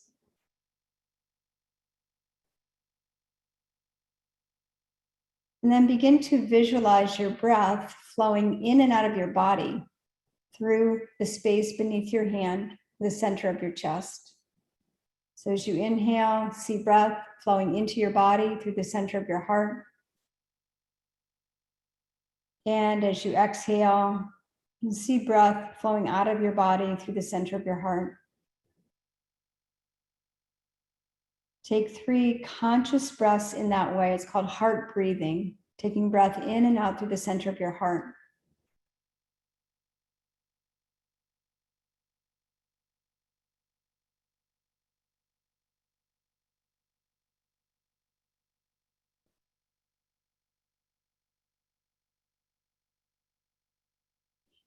Now, as you continue with this heart breathing, bring to your mind's eye a moment in time where you felt a sense of pleasure, peace, joy, ease. It doesn't have to be a big moment. It can be as simple as stepping outside and noticing the sun, or petting a dog or a cat in the morning, or hugging a loved one. But have a clear picture of a moment that you felt was uplifting. As you're breathing in and out through the center of your heart and you have that picture in your mind, recall the felt sense of that moment. As you inhale, draw in all of the feelings. And as you exhale, extend the feelings of that moment back out through your heart. Inhaling and exhaling through your heart, taking feelings in, extending those feelings out for 3 more breaths.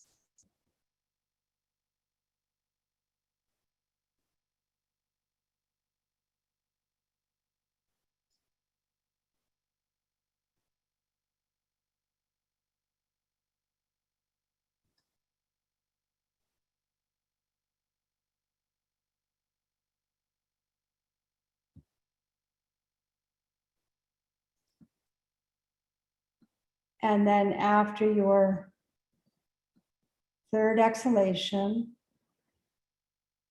go ahead and come on back to the call.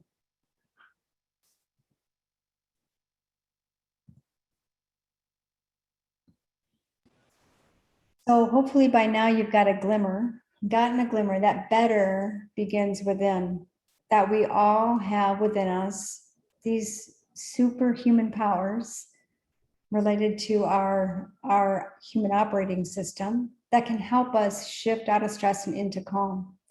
So holistic well-being, again, thinking of ourselves as the whole human and all the tools that we have within our humanity, really does help us shift into a way of being to help you love your life. Again, I want to remind that I'm happy to get on the phone and talk to you in a complimentary well-being session. There's a link there that you can use to book with me. You can also reach out to Anita and she can share that link with you. And I'm also happy to offer anyone that would like it if you put your email in the chat or send it to Anita, I'm happy to send you a guided audio recording of either breathing or quick coherence that I just did for you. So thank you all. I'm used to being able to interact a little bit more with people, but I appreciate your attention and being here. And I'm happy to take a couple of questions, Anita, if we have time for that.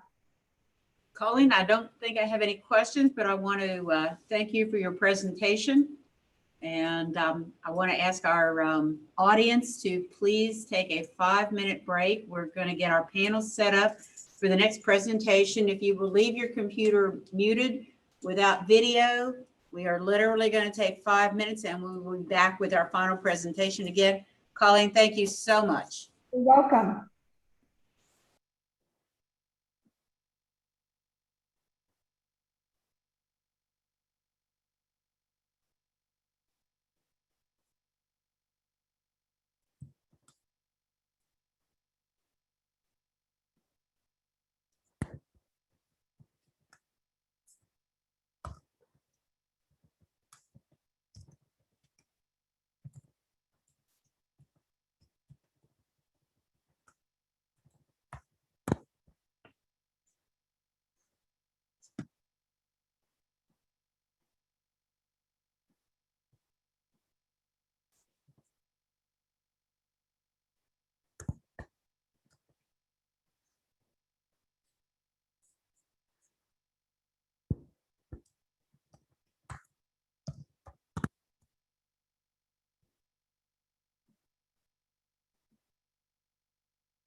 All right, I want to welcome everyone back for our third and final presentation. I am going to turn the introduction over to Amber Hanna, who will give you some information on compassion fatigue in the legal profession, and then she will introduce each of our three speakers, give you a brief summary of their involvement with the fatigue in the legal profession, why they have been selected to be on this panel. And we will wrap up in about 50 minutes. So Amber, I'm going to turn it over to you. Thanks, Anita. I'm Amber Hanna, and I'm the program coordinator for the West Virginia Judicial and Lawyers Assistance. We assist attorneys, judges, and law students with mental health and substance use disorders. And I will let each member of this panel introduce themselves, but I'm going to go ahead and identify each of them. The panel consists of Judge William Thompson. He's the circuit judge of the 25th Judicial Circuit. It also consists of David Wandling. He is the Logan County prosecuting attorney. And last but not least, Rachael Fletcher Cipoletti, Chief Lawyer Disciplinary Counsel of the Office of Disciplinary Counsel. And I asked these three members to speak today on the subject of compassion fatigue because of their unique circumstances and the jobs that they do. The ABA's definition of compassion fatigue, if you've never heard of it before, is defined as this: the cumulative physical, emotional, and psychological effect of exposure to traumatic stories or events when working in a helping capacity, combined with the strain and stress of everyday life. And also, we know that constant and repeated exposure to traumatized clients significantly increases a judge and/or lawyer's vulnerability to develop compassion fatigue. So now I will go ahead and turn this over to the panel and let them share their experience, strength, and hope on this matter. And of course, we encourage you, if you have any questions along the way, just email Anita and we'll get to you as soon as we can. Thanks so much. I think I've been nominated to start out. My name is Judge Will Thompson. As stated, I'm a judge in Boone and Lincoln counties that consists of the 25th Judicial Circuit. I think one of the reasons I was picked to be on this panel is I have a ton of experience in cases such as abuse, neglect, criminal matters, juvenile matters. That does cause a lot of compassion fatigue.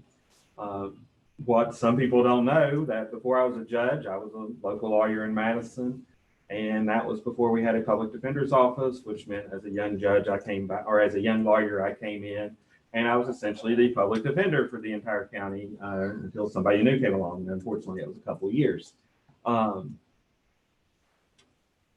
We are dealing with, whether you're an attorney or a judge, with people's worst day of their lives or recounting the worst day of their lives. When most people don't come to court more than once, twice, maybe three times in their lifetime. Could be a divorce proceeding. It could be because of an eviction from an apartment. Could be something where the apartment's trying to take away your parental rights. And the vast majority of the people have very little or limited interaction with the court system. Us as lawyers, we deal with it every single day. As judges, we deal with it every single day. The fact that you are dealing with people at their worst means that you get overloaded, overburdened with stories that would shock a normal person. You would think, reading about the fact that a parent, because of their addiction, can't do something as simple as remember to pick up their child from school, or somebody who, because of an addiction, is breaking into their grandmother's house to steal the family's jewels, for lack of a better term. And it's shocking if you read about that, if you talk about it at a PTA meeting or something of that nature. Yes, that's incredibly shocking. For us, it's dealing in the legal system. That's just Tuesday. I mean, we deal with that every single day. We deal with, and I know there's a lot of people that do abuse neglects, and there's a lot of lawyers that don't do abuse neglects. As a judge, I seem to deal with abuse neglects every single day of my life. I deal with the fact that parents either won't or can't take care of their children. I deal with the fact that children come into my courtroom and all they want is a mother or a father, and we can't give it to them. You know, I can order parents to do something, that's just me saying something or writing it down on a piece of paper. Doesn't mean it's actually going to happen. I noticed a fundamental change in how I dealt with stress, especially when we're talking about the abuse neglect realm, once I became a parent. My first 5 or 6 years of practice, I was not a parent. And yes, I thought it was horrible that these people are not taking care of their children and things of that nature. But when you have a child of your own, it really starts to hit home. It really starts to, how can someone not do something as simple as be there for their child? I find, till this day, I still find that amazing.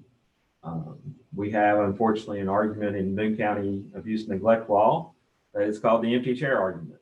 And that's simply because the parent doesn't bother to show up for anything. We still go through the motions. We still require the department to put on their evidence, and everybody gets to question people. But at the end of the day, it's an empty chair. And that's incredibly heartbreaking. But I'm probably preaching to the choir. And I think a lot of people know this. So I'm going to try to give you some ways that I've tried to handle myself with compassion fatigue. Number one, and this is a lot easier said than done, you have to figure out a way to leave your job, your practice at the office. You cannot take it home with you. It is simply overwhelming. You'll never go to sleep. You'll want to give up the practice of law in 3 years if you are living this 24 hours a day, 7 days a week. You have to find outside outlets. Sometimes that's hard. You know, sometimes, okay, you've got to be in court the next morning at 9 o'clock and you just don't feel ready. So it's real easy just to stay there till 10 or 11 o'clock at night, working, getting ready. There's days you need to do that, but you don't need to do that every day. You have to be able to separate yourself. You have to find an outside outlet.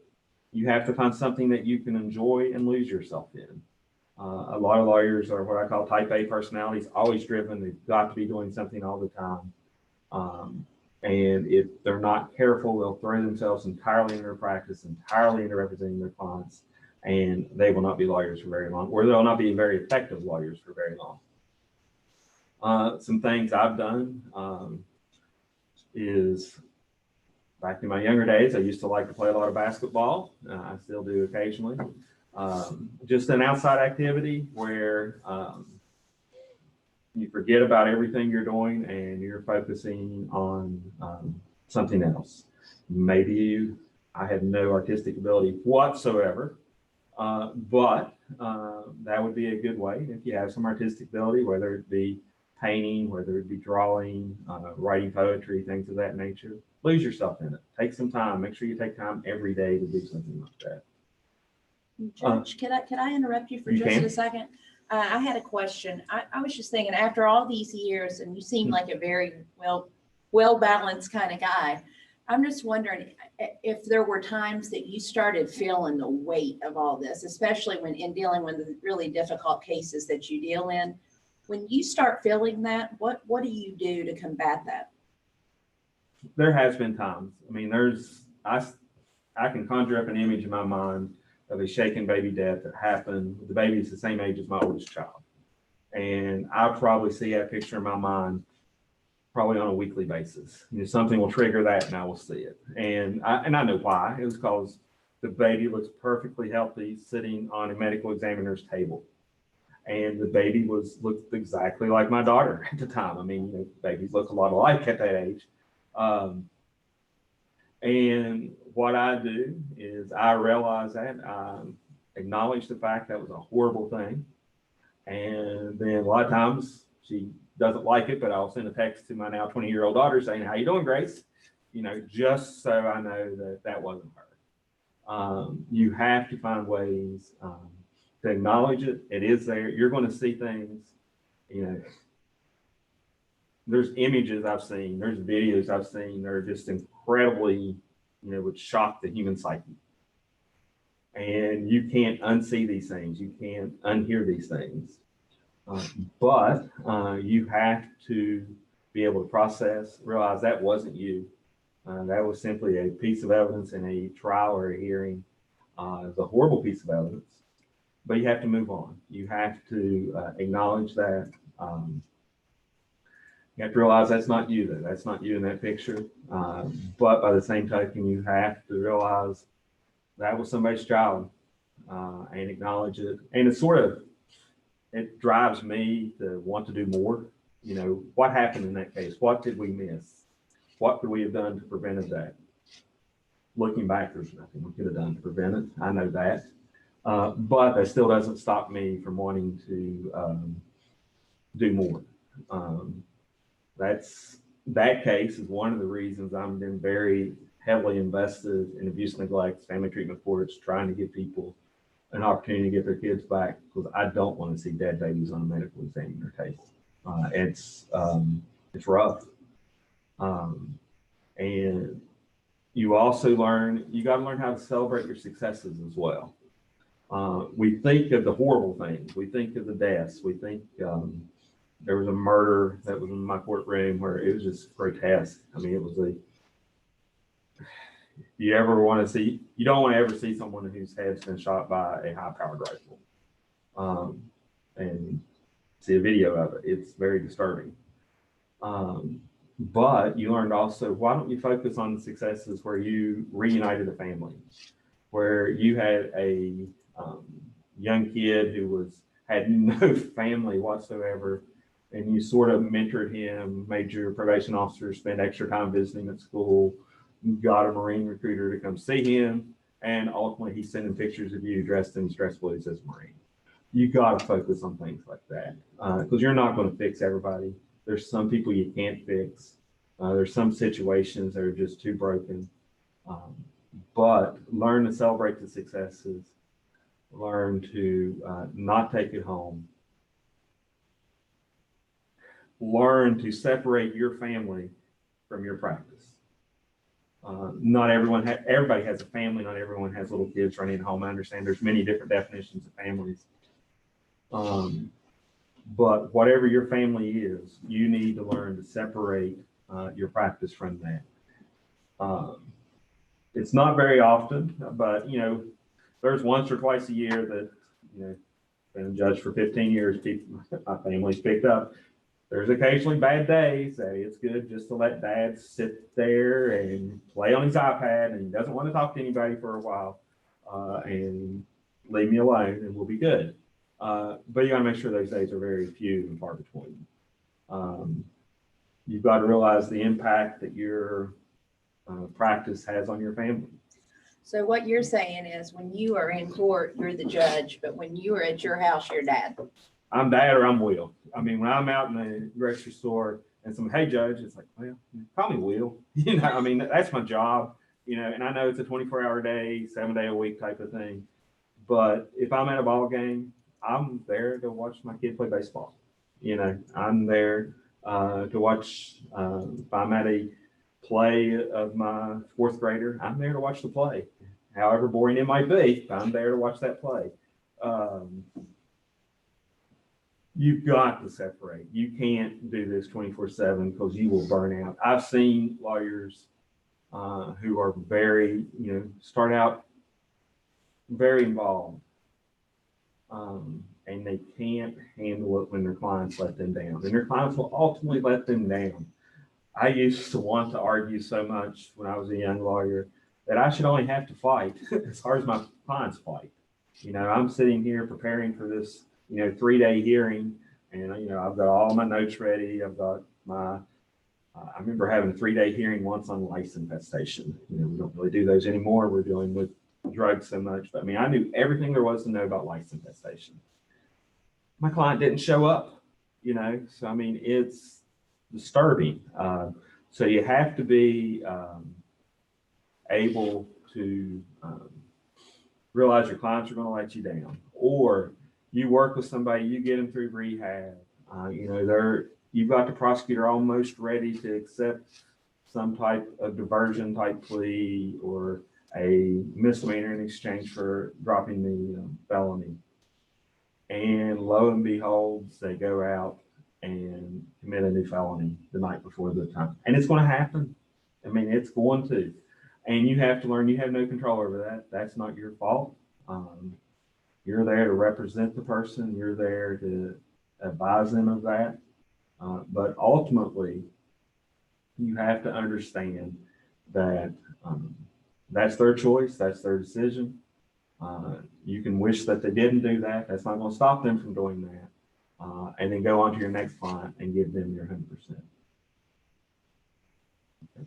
And I think that we are almost at time to move on to the next presenter. Do you have any questions, Anita? I do not at this time. Okay. I think I'm next. I'm David Wandling. I'm the prosecuting attorney in Logan County. I think I was asked to be on this panel because I bring a prosecutor's perspective. I think Logan County is representative of a lot of small counties here in the state, that we are seeing an extraordinary rise in our numbers of cases at the same time that we're seeing the number of attorneys who are willing to handle abuse and neglect cases or be on the court-appointed list for criminal cases dramatically decrease. When I first started practicing back in the mid-2000s, we had dozens of attorneys on the panel in Logan County.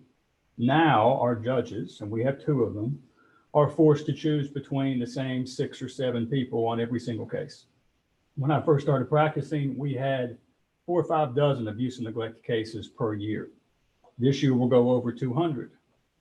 And so when you have this exponential rise in cases, coupled with a decrease in the amount of attorneys who are working these cases, you deal with the same attorneys over and over and over again. And what we know about drug-related cases is that the results on a lot of those cases are the same. On abuse and neglect cases, we're seeing over 80% of the cases do not result in reunification. The recidivism rates in Logan County are through the roof. So we're prosecuting the same people over and over again. We're terminating more people's parental rights. And it's discouraging. So you have the same handful of attorneys who are handling cases where there is little to no chance of success. As the judge outlined, frequently parents on abuse and neglect cases don't come to court. When they do come to court, a lot of them don't participate to a degree where they're even getting to visit with their children.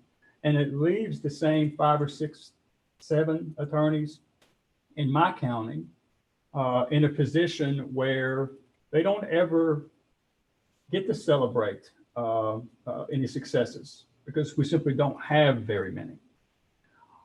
So it's discouraging. I have heard attorneys in the last couple of years say things like, I'm sick and tired of dealing with these people. I hear attorneys saying, what difference does it make what I do?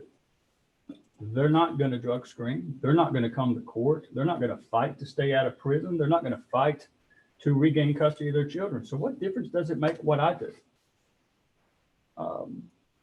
It makes attorneys feel hopeless, makes them feel helpless. And that's perfectly understandable. We were all successful in school. We like to feel accomplished. We like to feel that we're working these cases on this court-appointed list because we're trying to help people. We're trying to help our communities. At least that's why I agreed to be on the court-appointed list and why I ran for prosecuting attorney in Logan County. It's because I wanted to help people and I wanted to help my community, the community where I grew up and the community where I've worked for the entirety of my career. And so when you see all of this, it causes a lack of empathy to come into the courtroom and into the court system. And for me, that's a major problem. When we, as attorneys, whether we like it or not, society has left it to the court system to deal with the substance use epidemic. For a long time, government hasn't given us the resources to adequately deal with it. And so we're left in the situation that we're in now. And so when we lose an understanding of how the people that are sitting across the room for us got there, or what their attorneys are going through having to deal with those people, then the system doesn't work properly.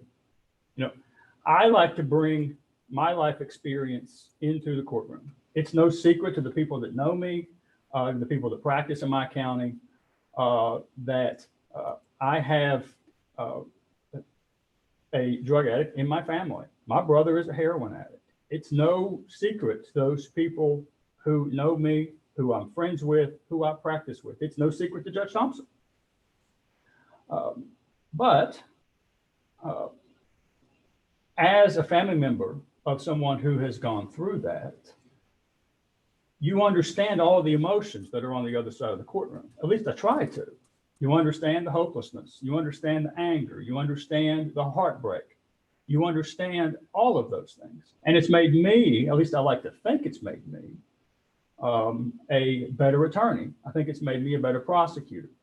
I think it leads me to more reasonable offers on cases. And I hope that it leads us to more reasonable outcomes on the cases that I try to prosecute. I wanted to stop Go ahead. with what you were just discussing. Just thinking about you coming out with that, which, you know, is a family matter, but I see over and over, especially in the legal community, the stigma that the stigma of substance use or mental health disorders to where you're not supposed to talk about it. Can you discuss with us just a little bit about how, if that's been a freeing experience for you? You have discussed how it has helped you in the courtroom, but what made you make that decision? I think as West Virginians, we are inherently private people. Okay, I think we live in rural, isolated areas. At least a lot of us do. I know Logan County is. I know Boone County is.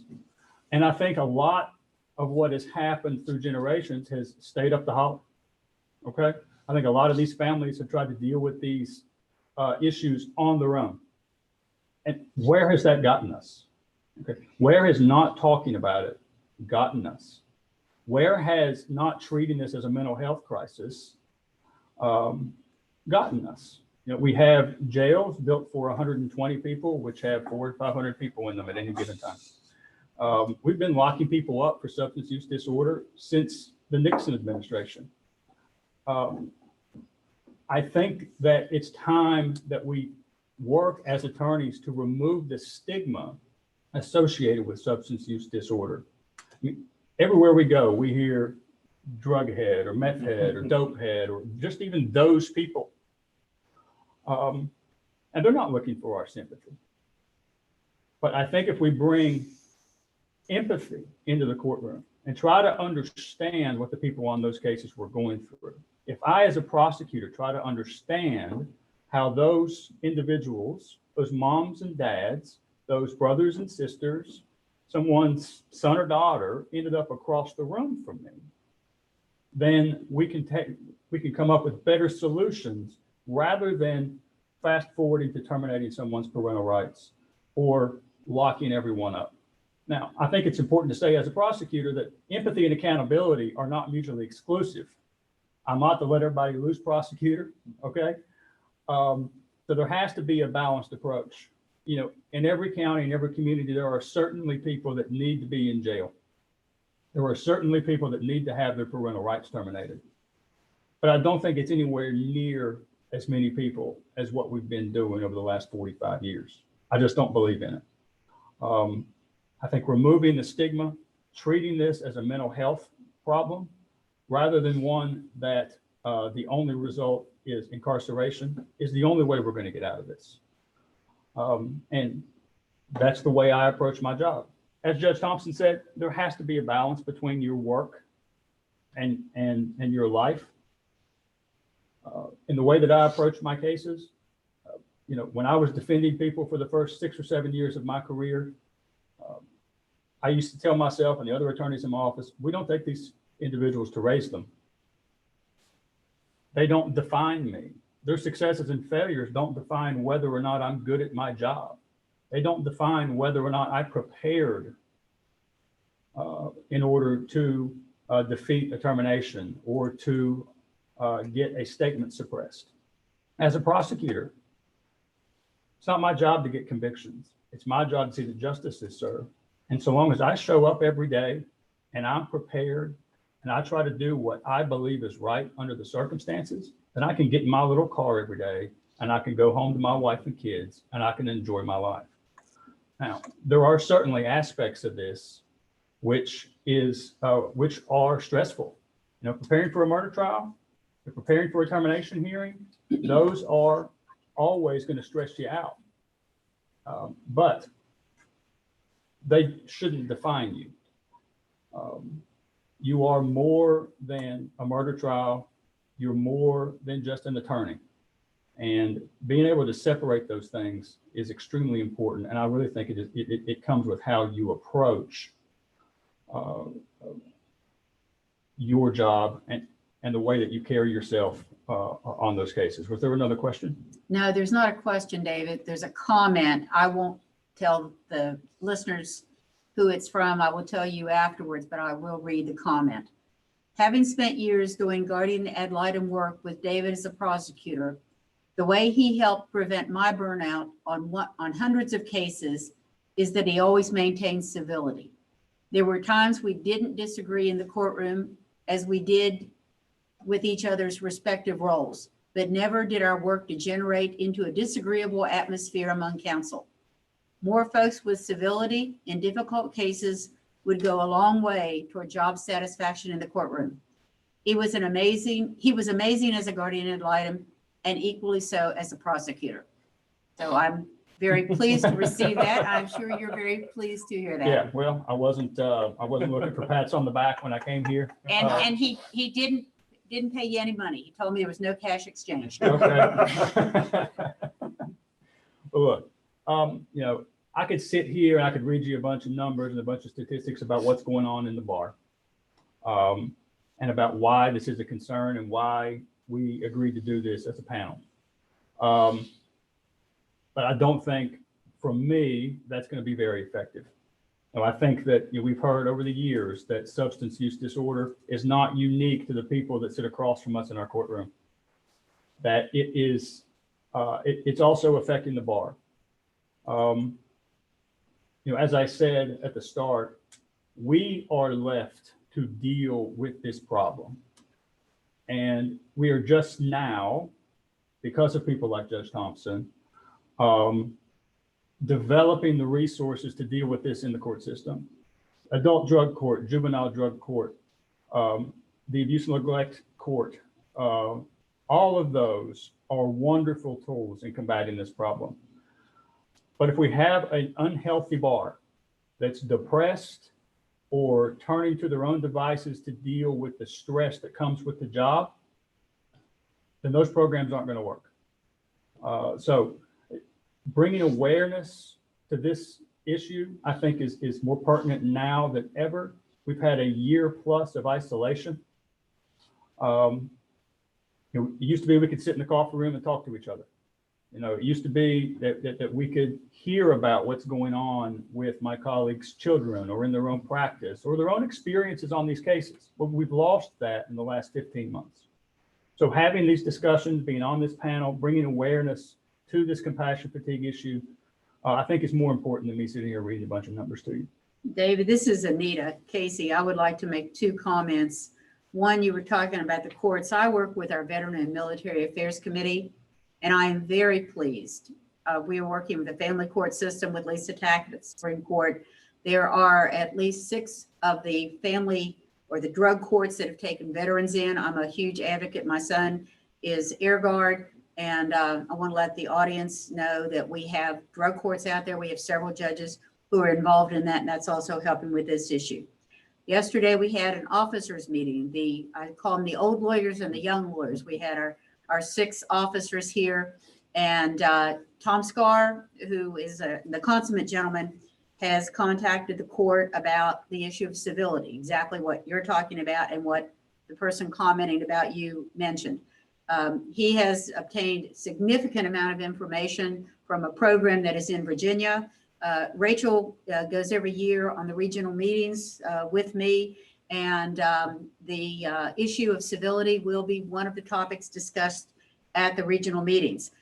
Finally, Tom has gone to Chief Justice Jenkins, and it is my understanding that the court grabbed this hook, line, and sinker and is already in the process of sending information out as might be required for changing of requirements, but that a recognition of the absolute essential need for civility is going to very likely be incorporated into the oath that every attorney is required to take before he or she can practice in the state of West Virginia.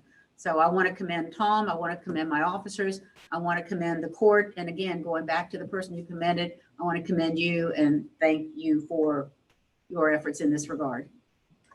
The only thing else I would say is with regard to treatment courts. And I know Judge Thompson has led the way on a lot of those here in the state of West Virginia. I do think that they can not only serve to help obviously the mothers and fathers or the defendants who are going through those programs. But I do think that they can help this compassion fatigue issue, and that as attorneys, they're bringing hope to cases which are often hopeless. As I told you, in the abuse and neglect realm, at least in Logan County, maybe other counties are having greater successes, than I expect. But my guess is that it's the same in Logan as it is elsewhere. We are not reunifying over 80% of the time. And if that's the case, if the system is set up to prioritize a reunification between parents and children, and we're failing to do that over 80% of the time, then we should try to do something else. And I think Judge Thompson has done a wonderful job, and we've tried to model our programs in Logan County after what he's done in Boone County. And I would urge every county that has the opportunity to get involved with those programs and to refer people to them. It can not only help the people on those cases, but I think it can help the attorneys in your local bar as well. Thank you so much, David. Well, I am bringing up the rear apparently. I am Rachael Cipoletti, the Chief Lawyer, Disciplinary Counsel, and I would echo things that Judge Thompson has said and things that David has said, that a lot of the issues that end up in my office are as a result of not dealing with exactly what you're saying, either through substance abuse or mental illness that's unaddressed, or the burnout that comes in, or taking too many cases. I mean, being on multiple appointment lists so you can pay the bills and you keep getting in. And for the 6 attorneys that are in Davids County, for example, there are, did you say 200 and some cases that are out there? We'll have around 200 abuse and neglect cases this year. So these 6 attorneys are handling these cases, and there is going to be a level of exhaustion just from having the sheer number of cases that come out. So, and the rules require, no matter how many cases you take on, that we expect and require attorneys to be competent, diligent, and be loyal to those clients and communicate with those clients. And sometimes, despite your best efforts, those clients do not communicate back. And that does not alleviate your responsibilities to them. From my perspective, I am, for the first time in a long time, hopeful about attorneys, because we are and the bench, because we are finally, and I say the word finally because I think we've come kicking and screaming to the table to discuss that we are not a healthy profession. So I think the fact that we are talking about the fact that we are unhealthy for the first time in a long time is a good step. And it provides me with some hope that, we will help get we will get the resources to us. When getting ready for this compassion fatigue seminar, I was reading a study that was conducted. There's not a lot of information out there about compassion fatigue as it relates to attorneys and the legal profession. But there was a study that was done, and these doctors had groups of people who were working with domestic violence victims. So they had the mental health workers and the social workers and the DV workers who were working within the system. And then they had the attorneys and the judges that were working with the same group of victims and listening to their stories daily, listening to the abuse, listening to the child abuse, listening to just recurrent stories of personal traumas. And the group of people who suffered the most and without any exception, the group of people who suffered the most were the attorneys and the judges, because the attorneys and the judges lacked the ability to discuss how they were feeling, how the trauma that they were listening to daily was impacting their lives. Let me go one further. They lacked the ability to even identify that they were being impacted by the trauma.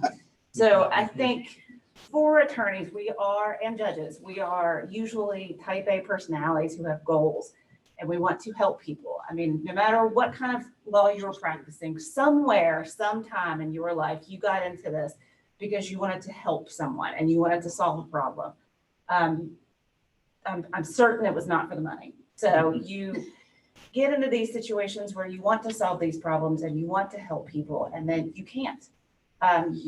They won't help themselves, or the system does not get them to a result that you think is in their best interest. They won't listen to you, whatever it may be. Your problem compounds upon itself.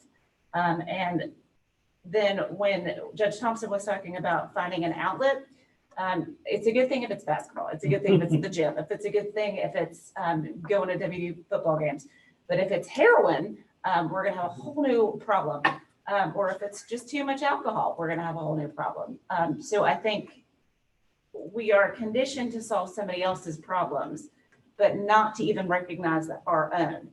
And I think from that standpoint, we do divest ourselves from getting involved in our cases, but then that also, we divest ourselves in protecting ourselves. So quite frequently, I will have an attorney that gets a complaint in our office. And you're obligated as a member of the bar to file a response to your complaints. If we send them to you, you have to respond. And inevitably, at least 2 to 3 to 4 times a year, we will get an attorney who will not respond. And I will bring them in by subpoena. And I mean, that is going to be almost the first question I ask: why didn't you file a response to this complaint? I just couldn't, or I was angry when I got the complaint. And sometimes they just lack the ability to take a step back and defend themselves. And they will have no problems continue to appear in court and defend other people and to recognize other people's problems and to try to solve their problems. But they will immediately try to put aside what's actually going on that got them in my office. And sometimes that goes beyond that. And I think for me, the failure to recognize that there is a problem for the bench or the bar is the biggest problem that we have. Is just the refusal or belief that it's a stigma that's still attached. And I think the fatigue that lawyers and judges experience from dealing with it every single day and having little to no success is impacting large segments of the bar and the bench at this point. And I think seminars like this to say that feeling that you have, I have it too. That feeling that you have, she has it too, because you're all sitting in this system together. Now, I think COVID has absolutely exacerbated the problem, because at least prior to COVID, you were able to see the person. You could sit down with David, or you could sit down with Judge Thompson. You can say, "God, that was awful," and you could have a conversation with lawyers. But after COVID, that isolation kicked in, and now you're over the phone, or you're over Teams, or you're just not meeting with people in person. So the first step, I think, to kind of brain dumping some of these issues, some of the fatigue that goes on, is talking about it and debriefing with other people. And COVID, I think, has absolutely pushed people to their limits of being not able to do that.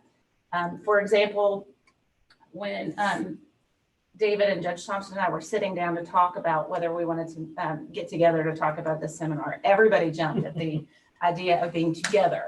Yes, let's go. And Amber came over and we all sat in a conference room, socially distanced, and discussed, we openly discussed what we were going to talk about today and how significant it was. And we also talked about my kids and Judge Thompson's kid and David's kids. And we discussed it as attorneys again, and as a member of the judiciary, I should also make sure that, I think Judge Thompson can probably speak to this best, but I think not only do we isolate ourselves as attorneys, but I think for the bench, the isolation is tremendous. The feeling that you can't, particularly with abuse neglect cases, because they're confidential. So you're isolated as a member of the judiciary, and then you're isolated by the confidentiality of those cases. And I think I'm going to make you interrupt me. I think that aspect of the isolation for the bench is important to discuss. It's incredibly difficult. First of all, just to be in the bench itself. The minute you become judge, you know, you were a local lawyer before that. Most of your friends, at least during your work friends, were other lawyers. You just lost them all. You know, you can't go out and got to dinner with them because why is this lawyer going out to eat with the judge? What secret thing are they talking about? You lose the ability to just simple interactions, like maybe can't complain about another attorney to your best friend across the street because you're now the judge. You know, you lose that. You multiply that by the abuse and neglect, where you can't talk about it. That's one thing that I've really missed. I go to about every judicial conference we have, even when we go to the Eastern Panhandle and I'm driving for 6 hours. And yes, we learn some wonderful things. And yes, we get some wonderful updates on the law. But I go because I can have interactions with other fellow judges where we can sit and have venting sessions. You know, can you believe this lawyer did that? Or can you believe that this happened here? And we don't have the opportunity to have that discussion with anyone else. I've made it a rule of mine that if another judge ever calls me about a situation, I immediately leave the bench. There's nothing more important than talking to another judge. And it could be something really simple. I'll ride up with you to Martinsburg to the Judicial Conference, or it could be a really serious question about something's going on in both of our courts, or it could be a simple scheduling thing. You know, we've got one attorney who keeps scheduling things 30 minutes apart, and the Madison and Logan are 45 minutes apart. So I mean, we can't have that happen. But judges, just by the very nature of itself, being a judge is being very isolating. And then when you start, we can't have discussions. You can't go to your local baseball game and talk about, I can't believe how bad my work day was. I had this mother who, you know, has failed 3 consecutive screens for methamphetamine, but yet she thinks she should get to see her kid. Can't talk about that. So yes, being a judge, I love being a judge, don't get me wrong, but it is very, very isolating. Yeah. Do you, in the judicial conferences, do the judges discuss the fact that there's isolation, or, I mean, is there any training or education that's given to the court? We have had some seminars similar to this, where we talk about wellness, things of that nature. You get most of it, however, in between the breaks, you know, or who you sit down and eat lunch with, or who you sit down and eat dinner with. That's where you get most of it at. Going back to Amber and Anita and David's point about civility, I mean, I think something that I have noticed over the last, I mean, this May, I'll have, well, I guess it is May, I will have graduated from law school 20 years ago, and which is enough to choke down. But the decline in civility amongst lawyers, I think, both amongst each other as well as the people who interact in the court system, has been noticeable for me. Occasionally, we would get a complaint into our office about a lawyer's treatment of a court reporter or a witness, and we would evaluate that from a standpoint of, is it alleging a violation of the rules of professional conduct? Now, there is the standards of professional conduct, which says you're going to be nice to everybody in the court system because it makes the court system run better. Right now, the standards of professional conduct are a voluntary set of rules. They're aspirational goals. They basically tell you to be nice to people in the court system because it works better when you do. I would say we at least get 2 to 3 complaints per year about a lawyer's conduct, about how they've treated a person, how they've interacted with a witness, how they've treated a court reporter, how they've treated a deputy, how they've treated just a witness who was called into court. And I think, you know, I look at this and think, well, you know, we're West Virginia, so I know by our very nature, we are not rude. We are not, you know, setting out to hurt someone's feelings. But I also think that with the 24 hours a day access that we allow ourselves to have with our phones, with our laptops, with our iPads, that we are never turning it off. You know, I tell this story, it is not a good story. The very first time that my now 13-year-old daughter scored a goal in soccer, I was looking at my phone, reading an email, and I missed it completely. I missed it. And not only did I miss it, she knows today that I missed it. And it was heartbreaking. I think it probably hurt more that she knew it. But in looking back at it now, I missed it. I mean, I missed it because I was reading an email. And I think as lawyers, you know, I tell you to communicate with your clients. I absolutely do. It still remains, diligence and communication still remain the number two, the 1 and 2 complaints that come in against lawyers. But I would recommend to you that it is a rule of reason, and that if you are not turning it off at some point, like Judge Thompson and David have both said, if you're not turning it off, then you're going to suffer from your own set of fatigue of just having it on all the time. And I think always being on our phones and always being accessible and always feeling like we are tethered to our practices, that is what is also lending itself to our uncivil behavior. And I also think, and this is again exacerbated by COVID, people are far nicer in person than they are via email and via text. Some of, you know, it's far easier to fire off a real nasty and pithy response via email than it is to sit across the table from someone and say something equally as derogatory. That doesn't mean that you don't have it in you, because some of you can. But you're far more likely to be nasty to one another and to be uncivil if your only communication method is via computer. So I would recommend to you that you do try to get together with the bars safely, but you do try to get together with your bar. You do communicate with your bench. You try to have a conversation with one another that's outside of that electronic interface. I know that's hard right now with COVID, and I absolutely get that. But finding ways to communicate and making yourself be nicer to them, you know, understanding that the people who work in your community as lawyers, I mean, you know, the person who commented about David's behavior in court, particularly in West Virginia, we're going to see each other again. So, I mean, you know, the person you're being rude to over email may very well be maybe in PTA with you. So, or they may have a kid on your, you know, you may end up thinking, oh God. I'm So- looking to you now, right? I'm going to have another 100 cases with you over the next 6 months. Absolutely. It's going to make life miserable in my community, you know, where, you know, as I said, we have 6, 7 attorneys doing everything. Then it's going to be very difficult to get along on the other 50 cases I have with you if I'm a jerk to you on case number 1. Right. We're not always going to get along, but we can be respectful to each other about it. Absolutely. And I think that's sometimes it's confusion by some of the complaints that I get in the office about lawyers that come in are, I saw the prosecutor talking to my lawyer, defense lawyer. I saw the prosecutor talking to the defense lawyer. They've got it in for me. They're working together because they were talking in the hall.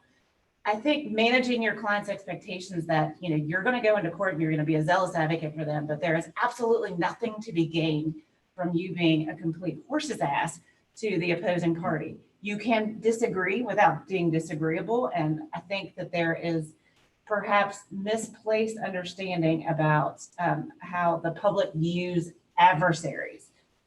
You can be adversaries in the courtroom, and outside of the courtroom, you can be polite. And I think it's when we put down those things that when we put down our ability to be polite to one another, yeah, I think a lot about my mother's gritting through her teeth and smiling when she was threatening me. So I think we can try to find ways to deal with the fact that we are having a hard day. We are having a hard interaction with a court or with the judge. We are having a difficult time with another attorney without completely losing it in court. And the only other thing that I would want to resonate with the bench and the bar is when you're in court and you see the types of behaviors that look like a lawyer just cashing it, just saying, you know what, why am I doing this? I don't want to do this. You know, and I'm not talking about on Monday. Like, I'm talking about consistently over the course of weeks or months that you can see the effects that be it the outcome determinative issue where you are abusing something or there's depression, or you can just see the steps coming into this caused by this compassion fatigue. You need to say something. So either to that lawyer or to your circuit court judge, and come and communicate with them. And then, of course, I'm a huge advocate for contacting JLAB at any time, to indicate to them, hey, you know what? I think Sally is having a really hard time. She's been, she looks like she's down. She's not showing up to court. It's always a pretty good indicator that something's wrong. But from my perspective, that's how you help your fellow bar. You talk about the issues, and when they've gotten to the point where you're no longer talking about them, you report the issues. Because by the time they make it to me, it's not too late, because it's never too late. But by the time they make it to me, discipline's going to get involved. But there are moments before, and there are usually signs before the bottom drops out, that you can reach out and help your fellow bar or bench member.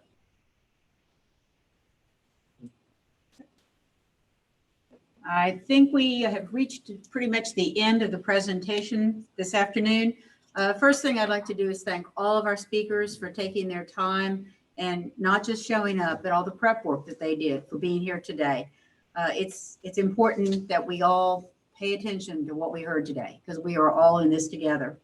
In addition to the speakers, I want to thank Robert Alberry and Amber Hanna. They coordinated this presentation today. I mentioned it to Amber when she said something about Wellness Week, and there was not 1 second of a delay when she said, yes, Robert and I will get it together for you. So I want to thank them personally for doing this. I also want to make a pitch for our next. These webinars are done every other month. Don't ever offer to do anything for me, or I will take you up on it. And so every other month we have had one of these for we're in our 4th year, I believe. The next one is on July 21st. It will be beginning at 10 o'clock in the morning. We have 2 of our family court judges, because we've had recent changes in family law issues. So we will have Judge Keller and Judge Rock, who will be doing presentations on new legislation and an update on the case law. We will have 2 of our attorneys from legal aid who will be doing presentations on evictions. Those are the 2 areas where we see the most questioning from the public. And so we want to focus on those 2 areas. So please join us at 10 o'clock on July 21 for a 3-hour presentation. I do want to remind everyone that there will be an email that goes out. It may not be today. It may be tomorrow. It may not be till Monday. But it will go out that will say you got 3 hours of credit in the area of attorney wellness. If you were not able to be with us the whole time, before you accept it, make the correction in the hours. Only after you accept it will it go on your transcript. And then, unfortunately, we've looked at this. The CLE Commission has looked at it. We do not have the staffing, nor do we have the financial wherewithal to seek credit in other states. We make a concerted effort to make sure that our presenters are qualified, that we have CVs for them, that we have materials from them that will allow you to get credit in states other than West Virginia. But you will need to make those requests yourself to the other states for the credit. So with that said, let me thank everyone again and welcome you back on July 21st for our next free webinar. Thank you all.